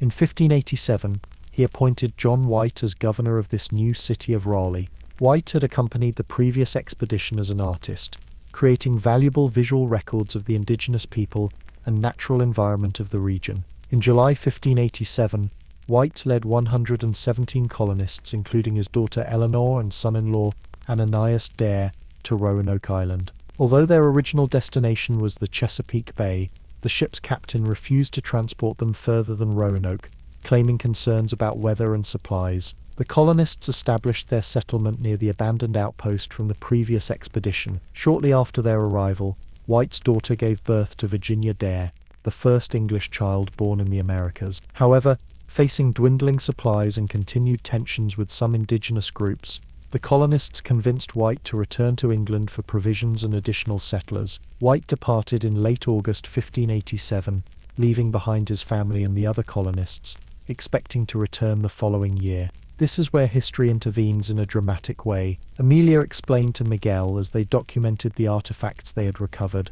Fragments of European and indigenous pottery, a copper aglet, the metal tip of a lace used to secure Elizabethan clothing, and a small piece of lead window casing. White couldn't have known that England was about to face one of its greatest national emergencies. In 1588, as White prepared to return to Roanoke, the Spanish Armada threatened England. Every available ship was pressed into service to defend against the invasion, and civilian travel across the Atlantic was prohibited. Despite White's desperate efforts, he was unable to return to the colony until August 1590, 3 years after his departure. What White found upon his return has become one of America's most enduring historical mysteries. The settlement was deserted, with no sign of a struggle or battle. The houses had been carefully dismantled rather than destroyed, suggesting the colonists had departed in an organized manner rather than fleeing in haste. Most intriguingly, White found the word Croatoan carved into a post of the fort's palisade, and the letters Crow carved into a nearby tree. The colonists had previously agreed with White that if they moved they would carve their destination into a tree or post, with a Maltese cross indicating if they left under duress. No cross was found. White interpreted these carvings as indicating that the colonists had relocated to Croatoan Island, modern-day Hatteras Island, home of the friendly Croatoan people and their chief Manteo, who had travelled to England and been baptized as a Christian. However, a storm prevented White from sailing to Croatoan to search for the colonists, and he was forced to return to England without discovering their fate. Despite his desires to mount another rescue mission, White never returned to North America, and no definitive evidence of the colonists' survival or demise was documented during the colonial period. The mystery of the lost colony entered American folklore, inspiring plays, novels, outdoor dramas, and films. It also generated numerous theories about what might have happened to the colonists. These theories generally fall into several categories: relocation and assimilation with indigenous groups, massacre, migration to another location, or some combination of these fates. The most likely scenario, based on the historical and archaeological evidence we have, is that the colonists split into smaller groups and sought refuge with different indigenous communities, Amelia said as they packed up their equipment. Remember, these were not experienced frontiers people. They were ordinary Elizabethans who found themselves abandoned in an unfamiliar environment with dwindling supplies. Seeking protection and assistance from indigenous people who knew how to survive in this landscape would have been a logical strategy. This theory is supported by several lines of evidence. Historical accounts from the Jamestown colony, established in 1607 about 150 miles north of Roanoke, include reports of Europeans living among indigenous communities in the region. John Smith, Jamestown's leader, recorded being told by Chief Powhatan that he had earlier attacked a settlement of whites living with indigenous people because they were making metal objects for his enemies. The timing and description are consistent with at least some of the Roanoke colonists having survived among indigenous allies. Other Jamestown-era accounts mention seeing light-skinned natives or hearing reports of people with European features living in various indigenous communities. William Strachey, secretary of the Jamestown colony, wrote in 1612 that at Pekah, Kamek, and Okanahoan, the people have houses built with stone walls and one story above another, so taught them by those English who escaped the slaughter at Roanoke. While such accounts must be treated cautiously, they often involve second-hand information and may reflect European biases or wishful thinking. They suggest that at least some colonists may have survived by integrating with indigenous societies. Archaeological evidence has been more elusive. Despite numerous investigations on Roanoke Island itself, archaeologists have found limited material evidence directly linked to the 1587 colony. The remains of a scientific workshop associated with Thomas Harriot and Joachim Gans from the 1585 military outpost have been identified, along with scattered artifacts that might be associated with the later colony. But no clear settlement site with substantial remains has been located. One of the challenges we faced, Amelia explained, is that the Elizabethan settlements on Roanoke Island were likely modest structures, timber-framed buildings with wattle and daub walls, perhaps some with wooden cladding. Unlike stone structures, these buildings leave relatively subtle archaeological signatures, especially after centuries of erosion, development, and prior excavations. In recent years, archaeological attention has expanded beyond Roanoke Island to investigate other locations where the colonists might have relocated. One promising area of research has focused on Hatteras Island, historic Croatoan, where archaeological excavations have revealed a mix of indigenous and European artifacts dating to the appropriate period, including European copper, window glass, and a slate writing tablet. While these findings suggest interaction between the Croatoan people and Europeans, they don't definitively prove that the colonists relocated there permanently. Another focus of recent research has been a site called Site X near Merry Hill, North Carolina, on Albemarle Sound. This location appears on a map drawn by John White, marked with a hidden patch that, when viewed with light shining through it, reveals a fort symbol. Archaeological investigations at this site have uncovered 16th century European artifacts, including pottery fragments consistent with the Roanoke period. However, these findings, while intriguing, are not yet substantial enough to confirm that the colonists relocated there. The most recent archaeological efforts have employed advanced technologies such as ground-penetrating radar, magnetometry, and shallow geophysical surveys to identify potential archaeological features without extensive excavation. These techniques have identified several promising areas for investigation, both on Roanoke Island and at other locations in eastern North Carolina. What's becoming increasingly clear, Amelia noted, is that we need to think of the lost colony not as a single group that met a single fate, but as people who likely dispersed in different directions and experienced different outcomes. This perspective aligns with indigenous oral traditions from the region, which include stories of ancestral connections to the lost colonists. The Lumbee tribe of North Carolina, for instance, has long claimed partial descent from the Roanoke settlers, pointing to their English surnames, cultural practices, and physical features as evidence of this heritage. Similarly, families on Hatteras Island have traditions of descent from both the Croatoan people and European ancestors who came from the lost colony. Genetic evidence to support or refute these claims has been limited and inconclusive. A DNA study launched in 2005 sought to test the hypothesis of colonist-indigenous integration by comparing DNA from current residents who claim lost colony ancestry with DNA from England and other potential source populations. However, the results were inconclusive, primarily because 400 years of population movements, admixtures, and genetic drift make it difficult to identify specific genetic signatures from the small founding population of Roanoke. The historical context of the Roanoke colony provides important insights into why it might have failed and what likely happened to its inhabitants. The late 16th century was a period of intense rivalry between England and Spain, with both nations seeking to establish footholds in the Americas.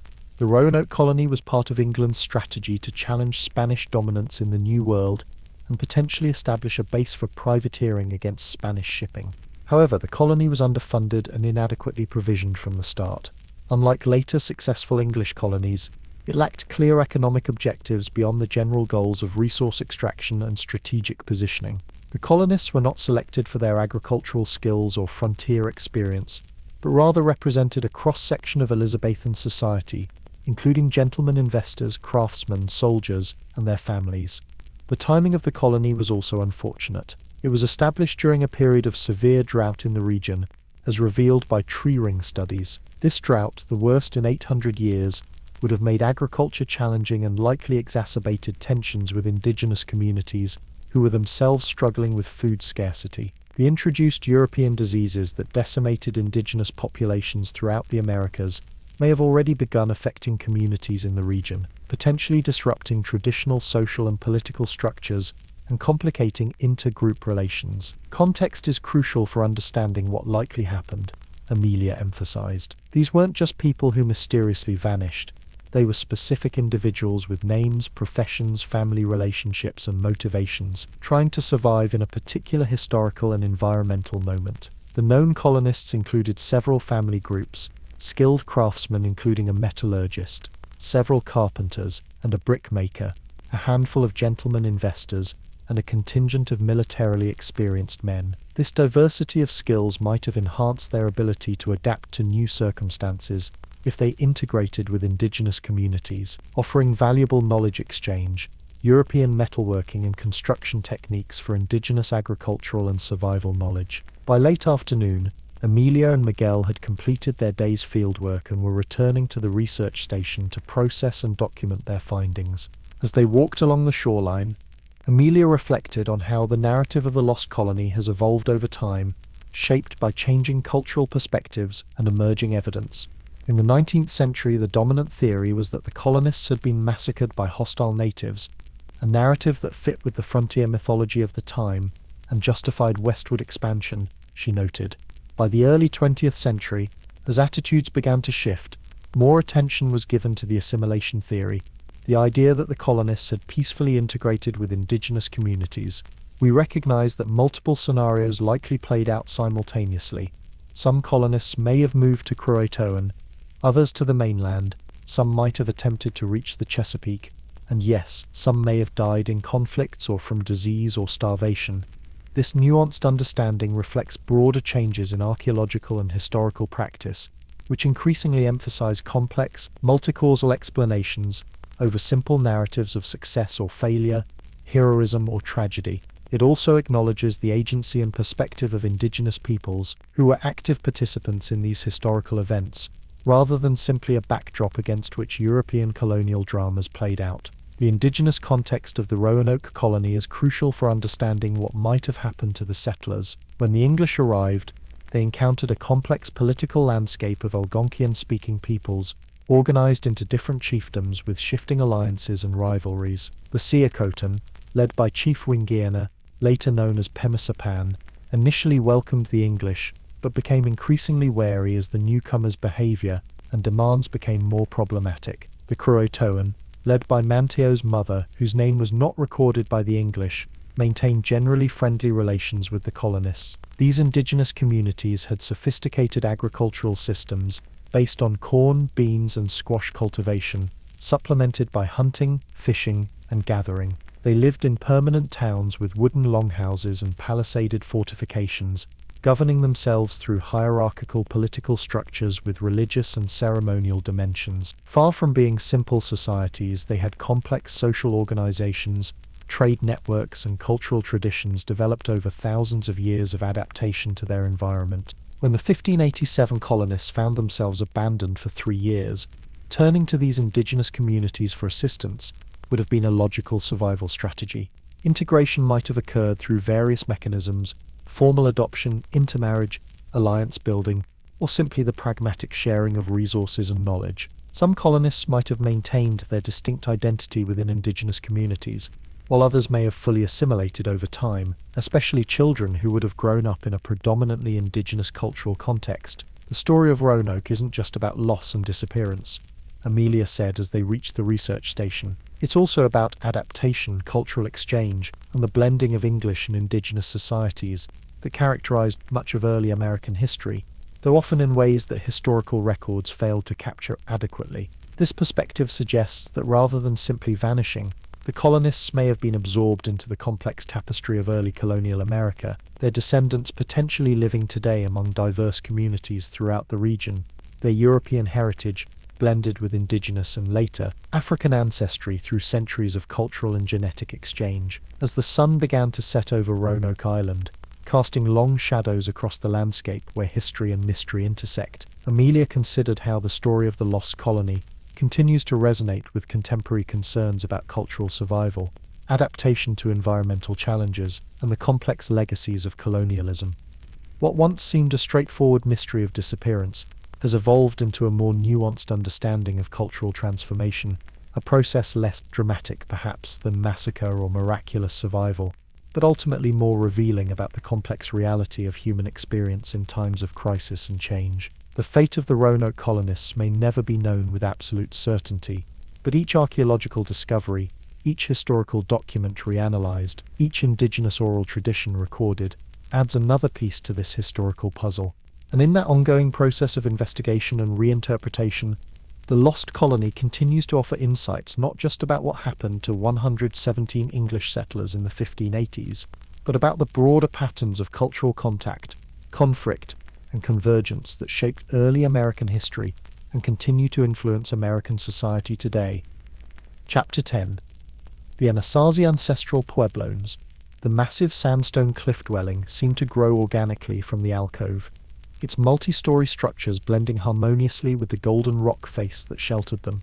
Daniel Blackfeather stood silently, taking in the magnificence of Cliff Palace at Mesa Verde National Park. Despite having visited dozens of times during his career as an archaeologist specializing in ancestral Puebloan culture, the site never failed to inspire awe. "It's important to get the terminology right from the start," he explained to the group of students who had accompanied him on this field trip. While many books and articles still use the term Anasazi to describe the people who built these remarkable structures, that word has fallen out of favor among archaeologists and indigenous communities. It's a Navajo word meaning ancient enemies or ancient non-Navajo. Today, we use ancestral Puebloan to acknowledge the cultural connection between these ancient people and modern Pueblo groups who consider them their ancestors. This shift in terminology reflects broader changes in archaeological practice, which increasingly incorporates indigenous perspectives and recognizes the continuity between past societies and present communities. For the descendants of the people who built the massive stone structures throughout the Southwest, these are not abandoned ruins of a vanished civilization, but ancestral homes, places that connect them to their history and cultural heritage. The ancestral Puebloan culture flourished in the Four Corners region of the American Southwest, where the modern states of Arizona, New Mexico, Colorado, and Utah meet. From approximately 750 CE to 1350 CE, they created a sophisticated civilization characterized by remarkable architecture, extensive trade networks, complex social organization, and distinctive artistic traditions. What makes their story particularly compelling is the apparent abruptness with which they departed from their elaborate cliff dwellings and large communities the late 13th century a demographic shift that has sometimes been dramatically characterized as a mysterious disappearance, but is better understood as a complex regional migration driven by multiple factors. The first thing to understand is that they didn't vanish. Daniel emphasized as the group walked through Cliff Palace, ducking through doorways designed for people who were, on average, several inches shorter than modern humans. The ancestral Puebloans relocated. Their descendants are the modern Pueblo peoples living throughout the Southwest today, in communities like Hopi, Zuni, Acoma, and along the Rio Grande in New Mexico. The story of the ancestral Puebloans begins long before the construction of the iconic cliff dwellings for which they're best known. Archaeological evidence traces their cultural development through several distinct phases, beginning with the basket maker period around 1500 BCE to 750 CE, characterized by semi-subterranean pit houses, fine basketry, and the gradual adoption of pottery and bow and arrow technology.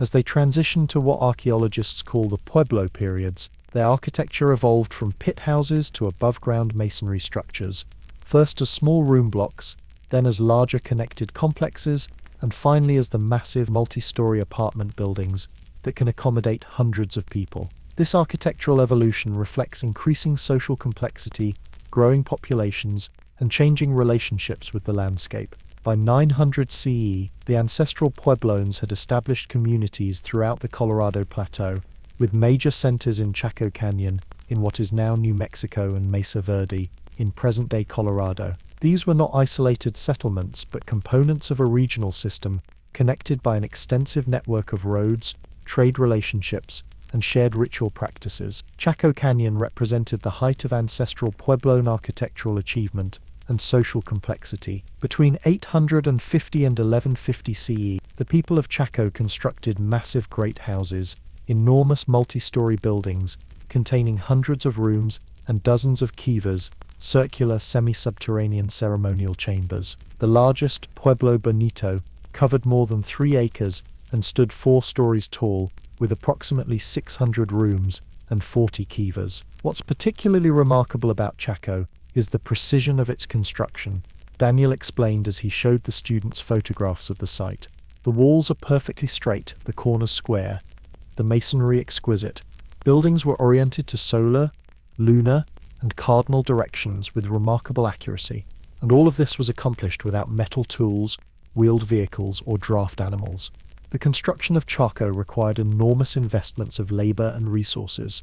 The great houses incorporated an estimated 200,000 timber beams, primarily ponderosa pine, spruce, tree ring dating dendrochronology, has revealed that these timbers were harvested from mountain ranges up to 70 miles away and transported without the benefit of wheels or domesticated animals. Some of the finest masonry required stone to be quarried from specific locations and transported considerable distances. The purpose of the Chacoan great houses remains a subject of archaeological debate. Were they permanent residences for large populations, ceremonial centers occupied primarily during ritual occasions, elite residences surrounded by more modest dwellings, or some combination of these functions? Archaeological evidence suggests relatively small permanent populations at most great houses, with periodic influxes of visitors, perhaps for trading or ceremonial purposes. What is clear is that Chaco served as the center of a regional system encompassing much of the Four Corners area. A network of carefully engineered roads, some up to 30 feet wide and precisely straight over challenging terrain, radiated outward from Chaco Canyon, connecting it to more than 150 great houses and hundreds of smaller communities scattered across the landscape. These roads facilitated the movement of goods, people, and ideas throughout the region, creating an integrated cultural sphere. Chaco wasn't an empire in the conventional sense, Daniel noted. There's no evidence of military conquest or direct political control. Instead, it appears to have been a ceremonial and economic center that exerted influence through religious authority, trade relationships, and shared cultural practices. Archaeological evidence from Chaco reveals extensive trade networks stretching far beyond the ancestral Puebloan heartland. Excavations have uncovered marine shells from the Pacific Ocean and the Gulf of California, copper bells from Mexico, macaw feathers from tropical regions far to the south, and turquoise from various sources throughout the southwest. These exotic materials, often found in ritual contexts, suggest long-distance exchange networks and possible pilgrimage routes. By the mid-12th century, new construction at Chaco had ceased, and evidence suggests a shift of regional influence northward to the Mesa Verde region and westward to the Cayenta and Virgin River areas. The reasons for this shift remain debated, with potential factors including environmental degradation, drought, social or religious changes, and the emergence of new centers of influence. Mesa Verde, with its spectacular cliff dwellings tucked into sandstone alcoves, represents a different adaptation of ancestral Puebloan culture.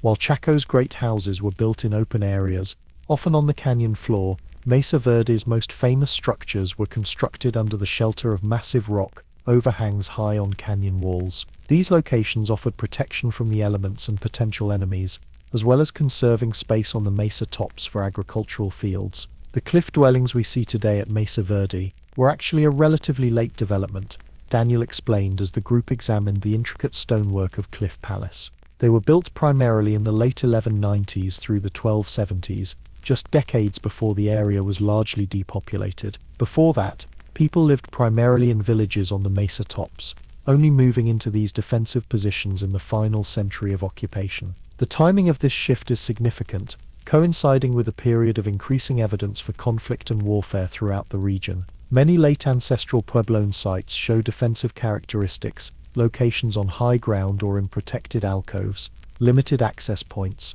enclosing walls, towers with views of approaches, and evidence of deliberate burning and violent destruction at some sites. Archaeological evidence also indicates nutritional stress during this period, with signs of malnutrition in human remains and changes in subsistence strategies, reflecting adaptation to more challenging conditions. This evidence aligns with paleoclimatic data, indicating a severe, prolonged drought in the region, from approximately 1276 to 1299 CE, a period often referred to as the Great Drought. By 1300 CE, most of the central Mesa Verde region had been depopulated, with similar abandonments occurring throughout the ancestral Puebloan heartland over the preceding decades. The last tree-cutting dates from Mesa Verde sites cluster around 1280 CE, suggesting a relatively rapid departure from what had been a densely populated landscape. This is where the popular narrative often goes astray. Daniel cautioned his students. The departure from Mesa Verde and other ancestral Puebloan centers wasn't sudden in the sense of people fleeing overnight, leaving food on the table, as some early accounts romantically suggested. Archaeological evidence indicates planned departures. People took their valuable and portable possessions with them, in some cases ritually closing structures before leaving. Nor was the migration uniform across the region. Different areas were abandoned at different times over a period of decades. Some regions, like the Rio Grande Valley in New Mexico, actually saw population increases as people moved in from depopulated areas to the north and west. This was less a mysterious vanishing than a significant regional demographic reorganization. The factors driving this migration were likely multiple and interconnected. Climate change, particularly the Great Drought, clearly played a significant role. The ancestral Puebloans practiced dry farming, relying primarily on rainfall rather than irrigation for their maize-based agriculture. When precipitation patterns changed dramatically, agricultural systems that had sustained large populations for centuries became untenable in many areas. Environmental degradation likely compounded these challenges. Dendrochronological studies suggest extensive deforestation around major population centers,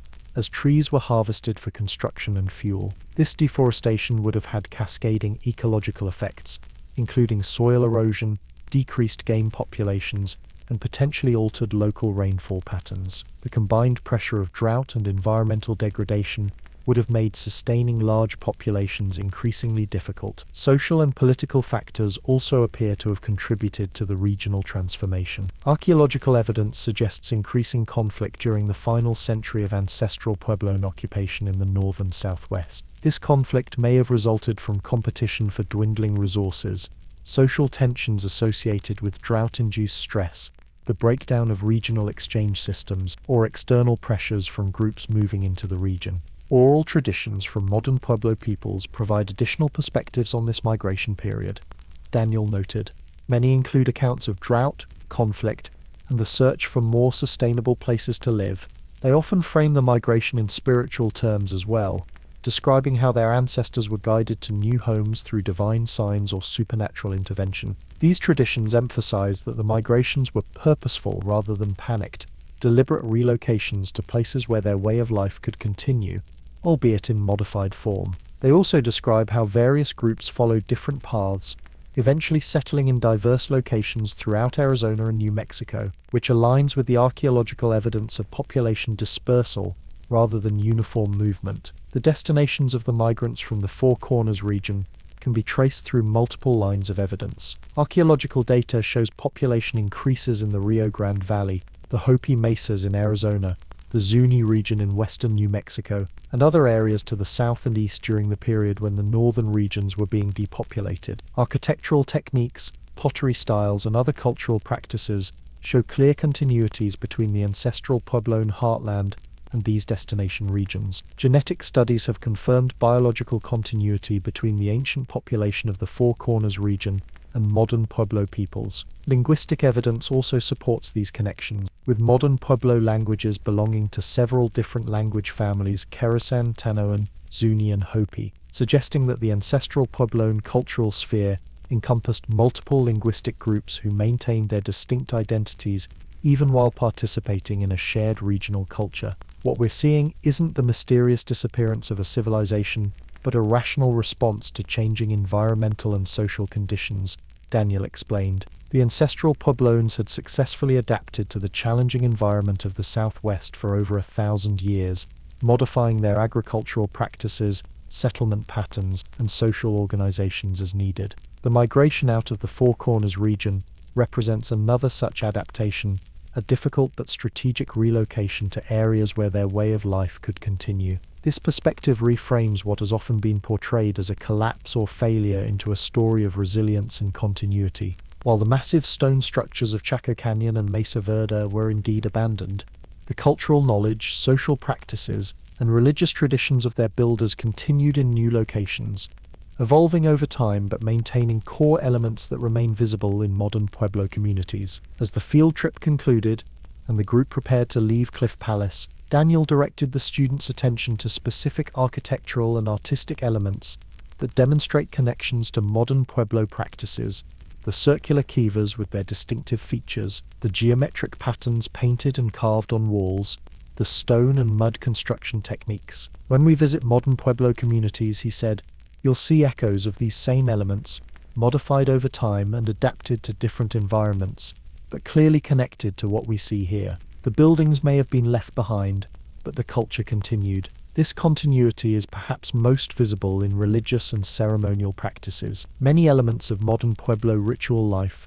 kiva ceremonies, solstice observations, masked dances representing supernatural beings, prayer sticks and offerings, have deep roots in ancestral Puebloan traditions. Archaeological evidence from ritual contexts in ancient sites shows clear parallels with modern practices, suggesting remarkable persistence of religious knowledge and ceremonial patterns, despite centuries of disruption from Spanish colonization and American policies. Material culture shows similar continuities. While ceramic styles and production techniques have evolved over time, the basic technology and many decorative motifs show clear connections between ancestral Puebloan pottery and that made by modern Pueblo artisans. Traditional textile arts, particularly weaving techniques and design elements, likewise demonstrate cultural persistence across centuries. Settlement patterns and architectural practices adapted to new environments while maintaining core principles. When ancestral Puebloans relocated to the Rio Grande Valley,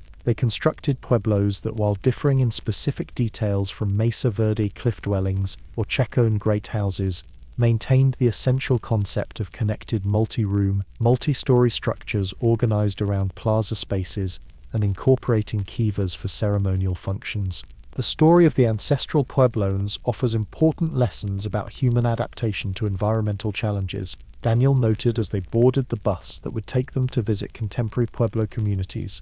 Rather than seeing their migration as a failure, we might view it as a successful response to changing conditions, one that allowed their cultural traditions to survive in modified form rather than disappearing entirely. This perspective has particular resonance in our era of climate change and environmental transformation. The ancestral Puebloan experience demonstrates both the vulnerability of human societies to environmental disruption and their capacity for adaptation and resilience. When their established way of life became unsustainable in their traditional homeland, they made the difficult decision to relocate, carrying their cultural knowledge and practices with them to new environments. The modern descendants of the ancestral Puebloans continue to face challenges related to water scarcity, land rights, cultural preservation, and economic development. Their responses to these challenges draw on both traditional knowledge and contemporary strategies, demonstrating the same adaptive capacity that enabled their ancestors to thrive in the demanding environment of the Southwest for millennia before the dramatic migrations of the late 13th century. As the bus drove eastward toward New Mexico, where the group would visit several modern Pueblo communities, Daniel reflected on how archaeological understanding of the ancestral Puebloans has evolved over the past century. Early archaeologists, working within the colonial paradigms of their time, often viewed Pueblo ruins as the remains of a mysterious lost civilization disconnected from contemporary indigenous peoples. They frequently ignored or discounted indigenous knowledge about these sites and imposed external interpretations on the archaeological record. Contemporary archaeological practice increasingly recognizes the authority of indigenous perspectives and seeks collaboration with descendant communities. At Mesa Verde and other ancestral Puebloan sites, archaeologists now work closely with representatives from various Pueblo tribes, incorporating traditional knowledge into research designs and interpretations, consulting on issues of site management and conservation, and respecting cultural sensitivities regarding human remains and sacred objects. This collaborative approach has enriched archaeological understanding while also supporting indigenous communities' efforts to maintain connections with their ancestral places and cultural heritage. It represents a significant shift from earlier paradigms that treated indigenous peoples as objects of study rather than partners in the process of understanding the past. The story of the ancestral Puebloans, their remarkable achievements, their strategic adaptation to environmental challenges, and their cultural continuity through migration and transformation, offers a compelling alternative to simplistic narratives of mysterious disappearance or civilizational collapse. Instead, it presents a more nuanced understanding of how human societies respond to complex challenges through innovation, adaptation, and strategic relocation, while maintaining core cultural values and practices. In this light, the emptied cliff dwellings and silent kivas of Mesa Verde stand not as monuments to a vanished civilization, but as waypoints in an ongoing cultural journey, physical places left behind when circumstances required, but whose spiritual and cultural significance continues to resonate for their descendants living in communities scattered across the modern Southwest. Chapter 11. The ancient baked brick buildings standing as mute witnesses to a civilization that had once bustled with life along the banks of the Indus River. Priya Mehta carefully documented the perfectly proportioned ceramic vessel her team had just unearthed, noting the geometric patterns painted in black pigment against the reddish clay, a 4,500-year-old artifact from one of history's most enigmatic civilizations. What makes the Indus Valley civilization so fascinating, she explained to the graduate students assisting with the excavation, is the striking contrast between what we know and what remains mysterious. We can map their cities with precision, identify their trade goods across thousands of miles, and recognize their distinctive artistic styles, yet we can't read a single sentence they wrote, name any of their rulers, or determine with certainty what language they spoke. The Indus Valley civilization, also known as the Harappan civilization after Harappa, one of its major cities, represents one of the world's earliest complex urban societies. It emerged around 3300 BCE in what is now Pakistan and northwestern India, reaching its height between approximately 2600 to 1900 BCE, when it encompassed an area larger than ancient Egypt and Mesopotamia combined. Its sudden decline and abandonment of major urban centers by 1700 BCE remains one of archaeology's most compelling mysteries. This was no small-scale society, Priya continued, carefully placing the ceramic vessel in a storage container. At its peak, the Indus civilization included over 1,000 settlements, with major urban centers like Mohenjo-Daro and Harappa housing populations of perhaps 30,000 to 40,000 people. They established standardized weights and measures, developed sophisticated technologies for metallurgy and crafts, created distinctive art forms, and engaged in long-distance trade with Mesopotamia and Central Asia. What makes this ancient civilization particularly mysterious is the stark contrast between its evident sophistication and our limited understanding of its societal structure, belief systems, and even the language encoded in its tantalizingly undeciphered script. The story of the Indus Valley civilization's discovery is itself a fascinating chapter in archaeological history. In the early 19th century, British officers and travelers in India noted ancient mounds and collected artifacts from sites along the Indus River and its tributaries. However, these were generally assumed to be from the historical period, perhaps associated with Alexander the Great's campaigns in the region or early Buddhist settlements.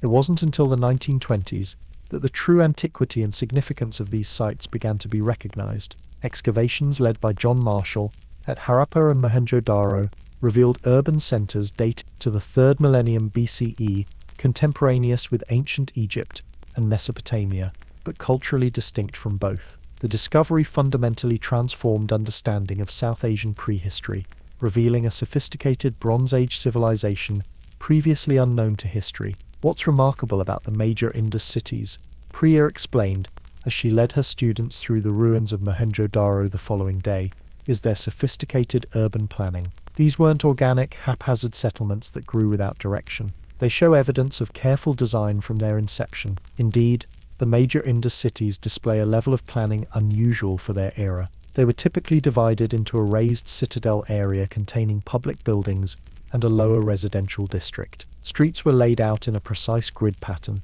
with main avenues running north-south and east-west, intersected by smaller side streets. These thoroughfares were equipped with sophisticated drainage systems, covered channels running beneath the streets that connected to individual homes, carrying wastewater away from residential areas. The architectural uniformity is striking. Buildings were constructed primarily of standardized baked bricks, with consistent dimensions across different sites spanning hundreds of miles and centuries of time. Residential structures typically featured rooms arranged around central courtyards, with street-facing walls that were largely blank except for doorways. Many homes had bathing platforms connected to the urban drainage system, a feature so common that it suggests bathing held cultural or ritual significance beyond mere hygiene. Look at the infrastructure investments, Priya pointed out, indicating the massive Great Bath of Mohenjo-Daro, a pool measuring approximately 12 by 7 meters and 2.4 meters deep, lined with bricks sealed with bitumen to make it watertight.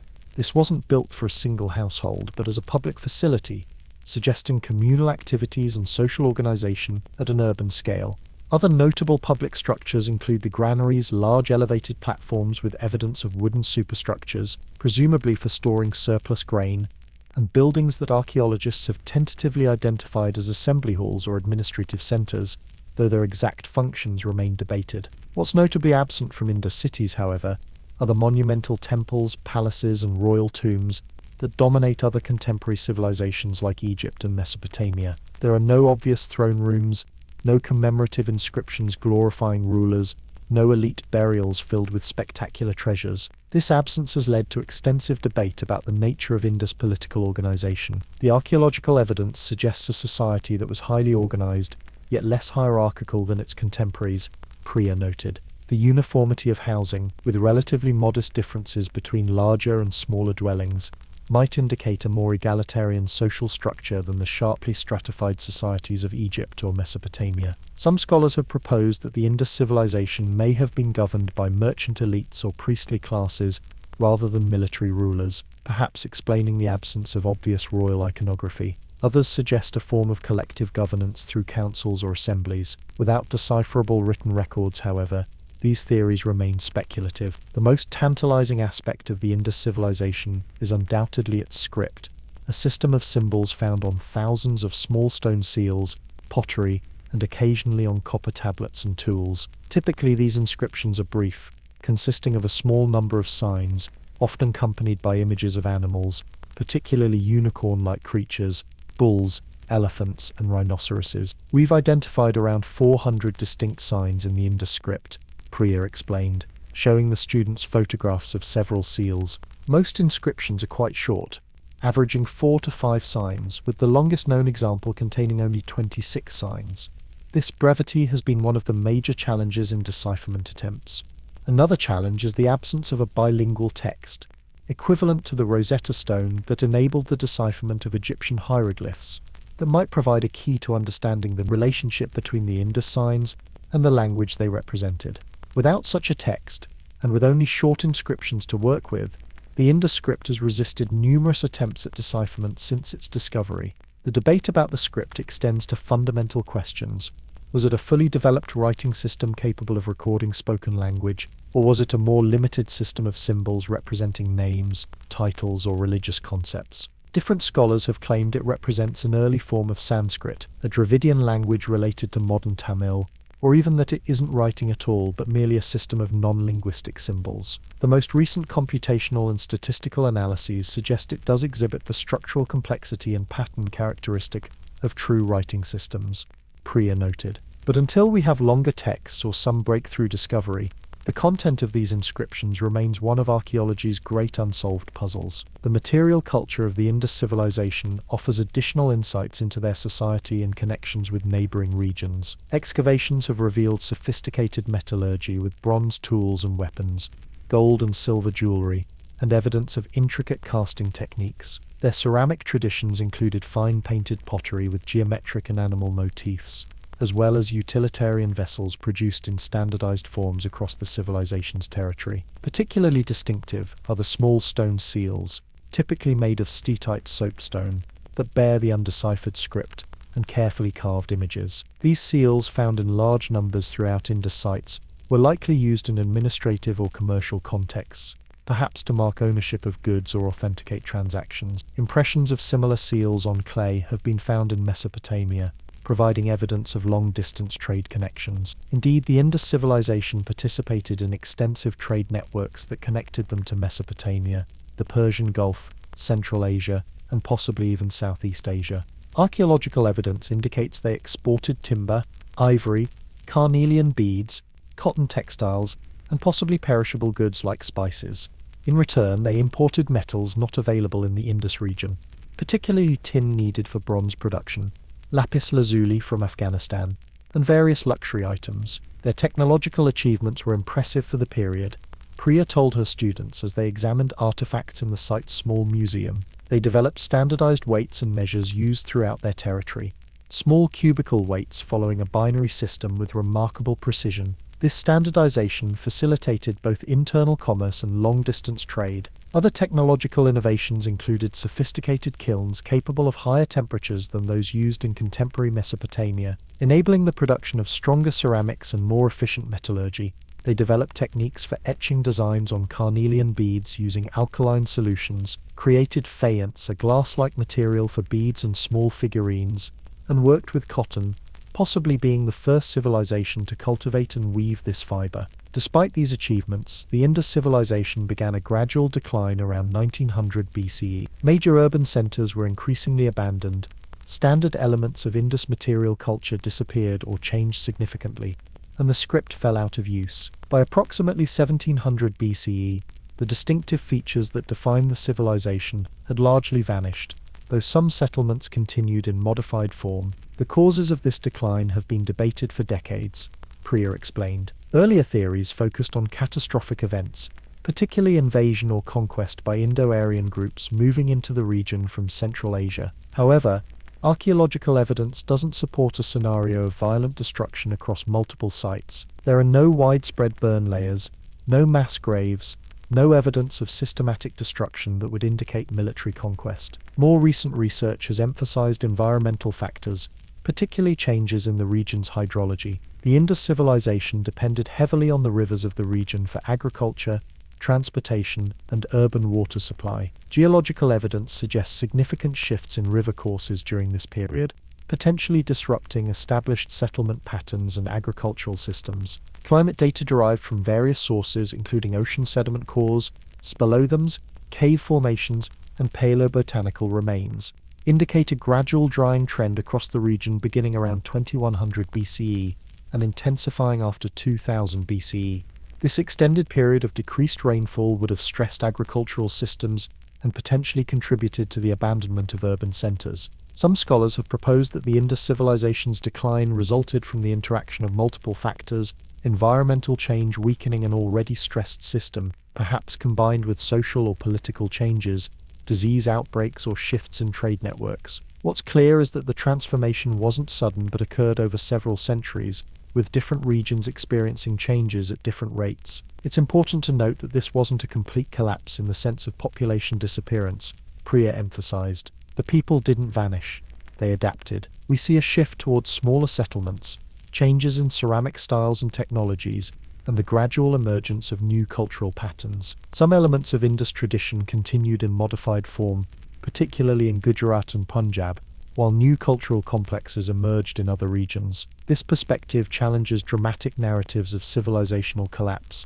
suggesting instead a process of transformation and adaptation in response to changing environmental and social conditions. The people of the Indus region continued to inhabit the landscape, developing new strategies and cultural patterns better suited to altered circumstances. One of the most debated aspects of the Indus civilization concerns its relationship to later South Asian cultures and religious traditions. Some scholars have suggested connections between Indus imagery and later Hindu iconography, pointing to seals depicting figures in yoga-like postures, proto-Shiva figures, or symbols reminiscent of later religious motifs. Others caution against projecting later cultural meanings onto earlier material, particularly when we lack textual evidence to confirm the significance of Indus imagery. The question of linguistic and population continuity is similarly complex. Did the people of the Indus civilization speak an early Dravidian language related to modern South Indian languages, like Tamil and Telugu? Were they ancestral to modern populations of the region?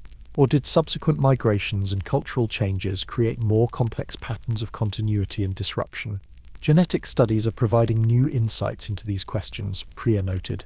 DNA analysis of skeletal remains from Indus sites, combined with studies of modern population genetics, suggests complex patterns of continuity and migration throughout South Asian prehistory.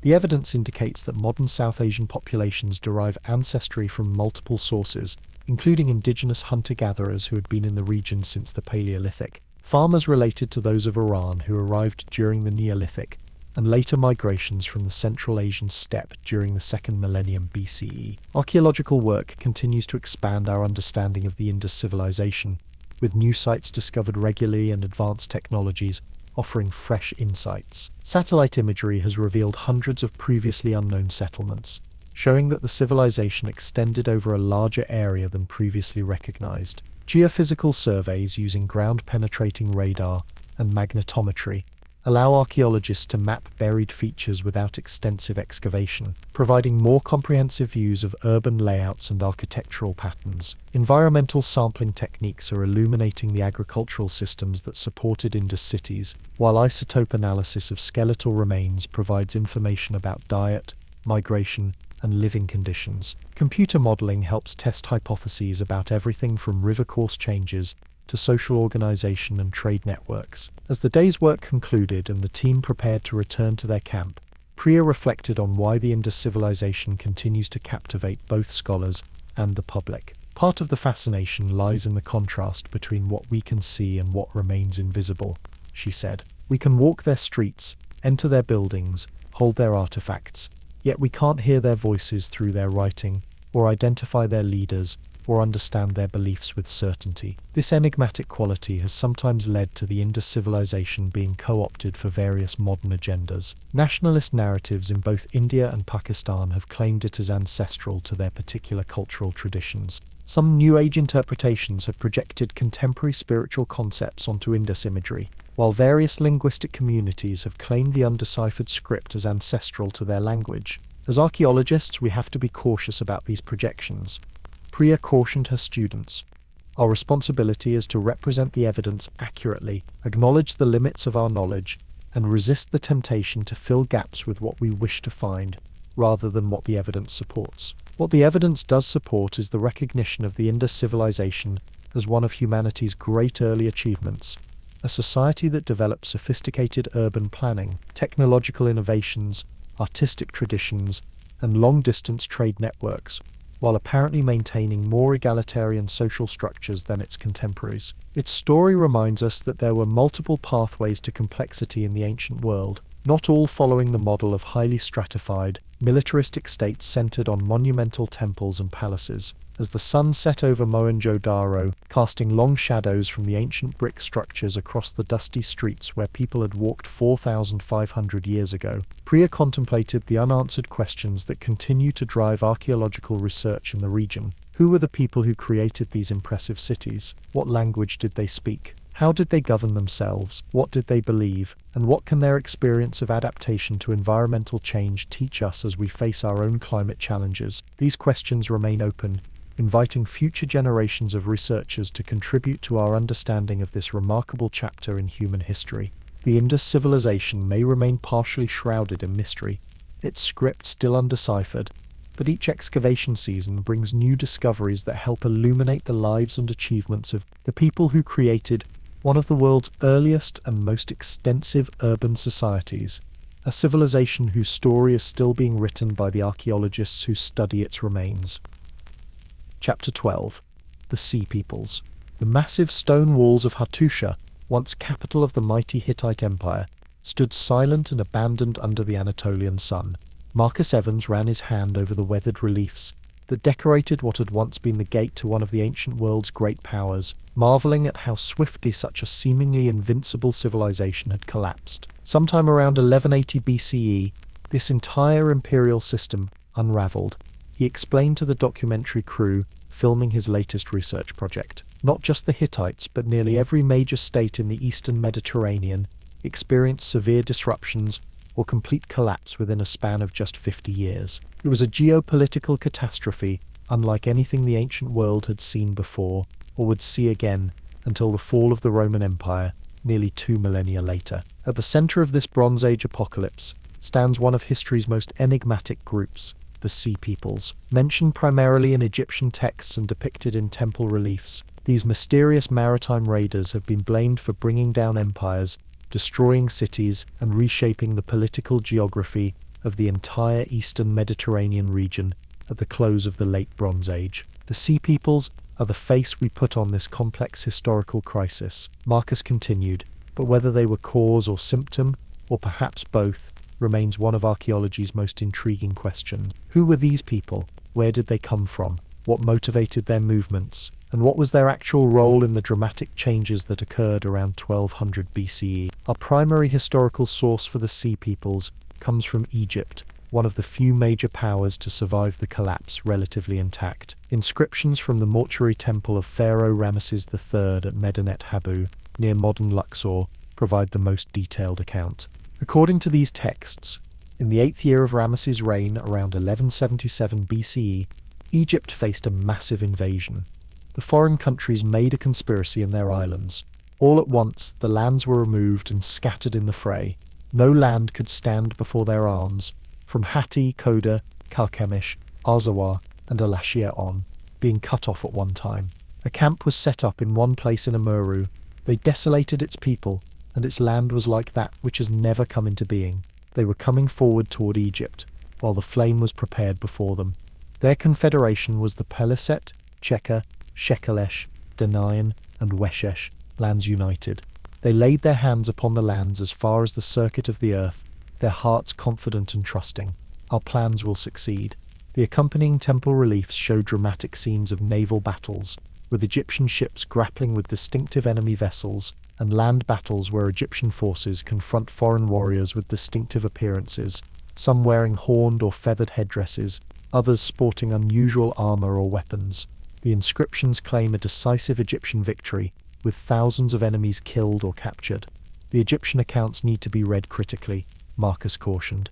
Like all ancient victory monuments, they emphasize Egyptian success and enemy defeat. They tell us little about the origins of these groups or what happened before or after their conflict with Egypt, and they reflect the Egyptian perspective, categorizing diverse groups under the general label of peoples from the seas, without necessarily reflecting how these groups viewed themselves. Earlier Egyptian records from the reign of Pharaoh Merneptah, 1213 to 1203 BCE, mention defeating some of the same groups in a previous invasion attempt. indicating that the phenomenon wasn't isolated to Ramesses III's time, but part of a longer period of migration and conflict. References in Hittite, Ugaritic, and Cypriot texts, though more fragmentary, suggest these maritime movements affected the entire eastern Mediterranean region over several decades. Archaeological evidence provides a complementary perspective to these textual sources. Throughout the eastern Mediterranean, excavations reveal a pattern of destruction layers at numerous major sites dating to approximately 1200 to 1150 BCE. Cities including Hattusha, the Hittite capital, Mycenae and Tiryns in Greece, Ugarit in Syria, and numerous settlements in Cyprus and Canaan show evidence of violent destruction, abandonment, or significant disruption during this period. What's particularly striking is the geographic extent of these disruptions. Marcus explained as the documentary team relocated to the Archaeological Museum in Ankara to examine artifacts from this turbulent period. We're not talking about localized conflicts, but a system-wide collapse that affected multiple interconnected states across thousands of miles. The late Bronze Age Eastern Mediterranean had been characterized by remarkable international connections. Diplomatic correspondence, like the famous Amarna letters, reveals complex relationships between the major powers: Egypt, Hatti the Hittite Empire, Assyria, Babylonia, and Mycenae in Greece, involving treaties, royal marriages, and diplomatic gift exchanges. Trade networks crisscross the region, with raw materials and finished goods traveling via land and sea routes between distant regions. This internationalized world, which had flourished for several centuries, unraveled with astonishing speed. The Hittite Empire collapsed entirely, its capital abandoned. The Mycenaean palace-centered system in Greece disintegrated. International trade contracted dramatically. Writing systems disappeared from Greece and much of Anatolia. Population levels declined in many regions, and settlement patterns shifted from larger urban centers to smaller, often more defensible sites. So the question becomes, what role did the Sea Peoples play in this systemic collapse? Marcus posed, examining a display of distinctive pottery associated with the period. Were they simply opportunistic raiders taking advantage of already weakened states? Were they refugees fleeing their own disasters and seeking new homes? Or were they more organized invaders deliberately conquering territory? Archaeological evidence suggests elements of all three scenarios. The identity and origins of the Sea Peoples have been debated since the inscriptions were first translated in the late 19th century. The Egyptian texts name several groups: the Peliset, Shekelesh, Denayan, Weshesh, Teresh, and others, but provide limited information about their geographic origins. Various scholars have attempted to connect these names with known regions or later peoples. The Peliset with the Philistines, who later inhabited the southern coast of Canaan, the Shekelesh with Sicily, the Teresh with Tyrrhenians, Etruscans, the Denayan with Danaans, Greeks. Archaeological approaches to identifying the Sea Peoples have focused on distinctive material culture, particularly pottery styles, weapons, and architectural features that appear in regions affected by these movements. Philistine pottery, for instance, shows clear connections to Aegean styles, suggesting origins in the Greek world, Cyprus, or Western Anatolia. Similar connections can be traced through fibulae, clothing pins, weapons types, and cooking practices. What's emerging from recent research, Marcus explained, is that the Sea Peoples weren't a single unified group, but a diverse coalition of maritime populations from different parts of the Mediterranean, some perhaps from the Aegean, others from southern Anatolia, Cyprus, or even Italy and Sardinia. They weren't a coordinated invasion force in the modern sense, but likely represented multiple separate migrations, some peaceful and others violent, occurring over several decades. The causes driving these migrations remain debated, with scholars proposing various interconnected factors. Climate evidence from paleo-environmental studies indicates a prolonged drought affected the eastern Mediterranean around this time, potentially disrupting agricultural systems and food supplies. Archaeoseismic data suggests a period of increased earthquake activity that might have damaged cities and infrastructure. Internal socio-political factors likely contributed as well. The highly centralized palace economies of Mycenaean Greece and the Hittite Empire may have become increasingly fragile and unable to adapt to changing conditions. Evidence of social tensions appears in some regions before the final collapse. The complex international system depended on elite exchanges and specialized production that became vulnerable when key nodes in the network were disrupted. We need to think of this as a complex systems collapse, Marcus emphasized. The Late Bronze Age Mediterranean functioned as an interconnected system where disruption in one area could trigger cascading failures elsewhere. Trade interruptions meant loss of crucial resources like tin, necessary for bronze production. Political instability in one region could send refugees fleeing to neighboring areas, straining already stressed food supplies. Palace centers unable to provide security or economic benefits might lose legitimacy, leading to internal rebellions. In this context, the Sea Peoples appear less as the primary cause of collapse, and more as both symptoms and contributors to a broader systemic crisis. Some groups were likely displaced by disruptions in their home regions and became refugees seeking new territories. Others may have been opportunistic raiders exploiting the weakening of once powerful states. Still others may have been existing maritime communities whose traditional trading roles transformed into raiding and conquest as the old systems broke down. One of the best documented outcomes of these movements was the establishment of Philistine settlements in southern Canaan, modern Israel, and Gaza. Archaeological excavations at sites like Ashkelon, Ashdod, and Ekron reveal the arrival of people with distinctly Aegean-influenced material culture,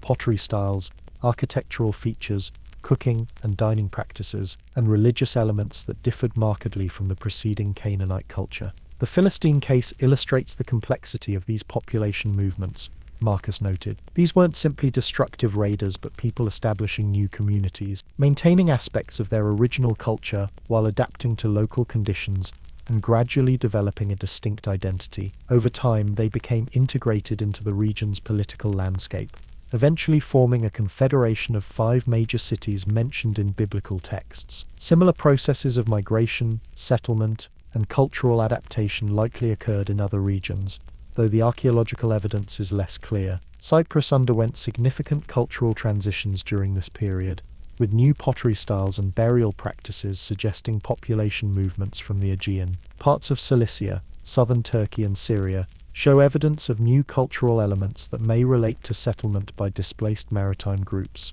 The aftermath of these disruptions transformed the political and cultural landscape of the eastern Mediterranean, Marcus explained as the documentary team prepared to film at the archaeological site of ancient Troy, itself possibly affected by the turmoil of this period. The collapse cleared the way for new political formations and cultural developments that would shape the early Iron Age. In the power vacuum left by the collapse of the Hittites and the contraction of Egyptian influence in the Levant, new political entities emerged. Small Syro-Hittite states preserved elements of Hittite culture and political traditions in northern Syria. Aramean kingdoms rose to prominence in Inner Syria. In Anatolia, Phrygia gradually developed as a significant power. The Phoenician city-states on the Lebanese coast, relatively less affected by destruction, expanded their maritime trading networks throughout the Mediterranean. Perhaps most significantly for later history, the disruptions of this period created conditions that allowed the emergence of Israel and Judah as distinct political entities in the highlands of Canaan.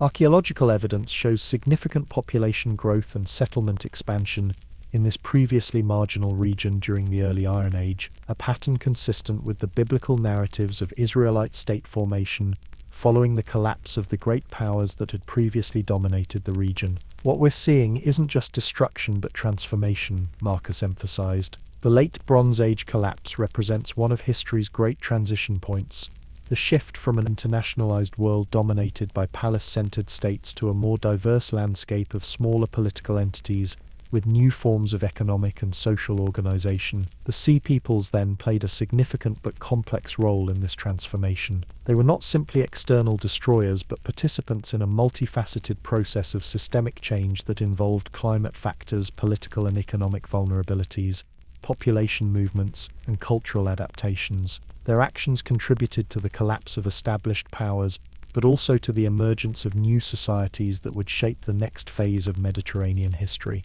There are important lessons here for understanding historical change more broadly, Marcus concluded as the documentary team captured final shots of the sun setting over the ancient citadel of Troy. Complex societies don't typically collapse from single causes but from interactions between multiple stressors. Environmental factors like climate change can exacerbate existing social and political tensions. Systems that appear stable and powerful can unravel with surprising speed when key components fail. And times of disruption can create openings for new forms of social and political organization to emerge. The enigma of the Sea Peoples reminds us that historical causation is rarely simple, and that even the most dramatic transformations involve both destruction and creation. As one system collapsed, new possibilities emerged. The maritime raiders and migrants who appeared so threatening to the established powers of the late Bronze Age became, in some cases, the founders of communities and cultures that would play important roles in subsequent history. Recent archaeological work continues to refine our understanding of this pivotal period. Improved dating techniques allow more precise chronologies of destruction and abandonment at various sites. Paleo-environmental studies provide more detailed climate reconstructions. Scientific approaches like isotope analysis of human remains help track population movements, while DNA studies offer insights into genetic relationships between groups. These advanced methods are complemented by more nuanced theoretical frameworks for understanding complex systemic changes. Rather than seeking single causes or constructing simplistic narratives of invasion and destruction, contemporary archaeologists examine the interactions between environmental factors, economic systems, political structures, and human agency in shaping historical transformations. As we gain more evidence and develop more sophisticated analytical approaches, Marcus explained, we're moving beyond the traditional image of mysterious marauders from the sea bringing down civilizations. What's emerging is a more complex but ultimately more satisfying understanding of a pivotal moment in Mediterranean history, one with potential parallels to other periods of systemic change throughout human experience. The Sea People, long portrayed as destructive outsiders in historical narrative, are increasingly understood as participants in a broader process of adaptation and transformation. Displaced populations seeking new homes, established communities adapting to changing circumstances, and emerging groups forging new identities in a rapidly changing world. Their story illustrates how periods of crisis can simultaneously involve catastrophic losses and creative adaptations, as human societies respond to environmental, economic, and political challenges. As the sun set over the ancient landscapes where these dramatic events unfolded more than 3 millennia ago, Marcus reflected on how archaeological research continues to illuminate these distant yet resonant historical processes. The enigma of the Sea Peoples may never be completely resolved, but each new discovery adds detail to our understanding of this crucial transition period, a time when an established world system collapsed, and new foundations were laid for the diverse and interconnected Mediterranean civilizations that would follow. In the end, Marcus concluded, the story of the Sea Peoples isn't just about destruction, but about resilience, adaptation, and transformation, themes that resonate across the many ancient mysteries we've explored throughout this journey into humanity's past.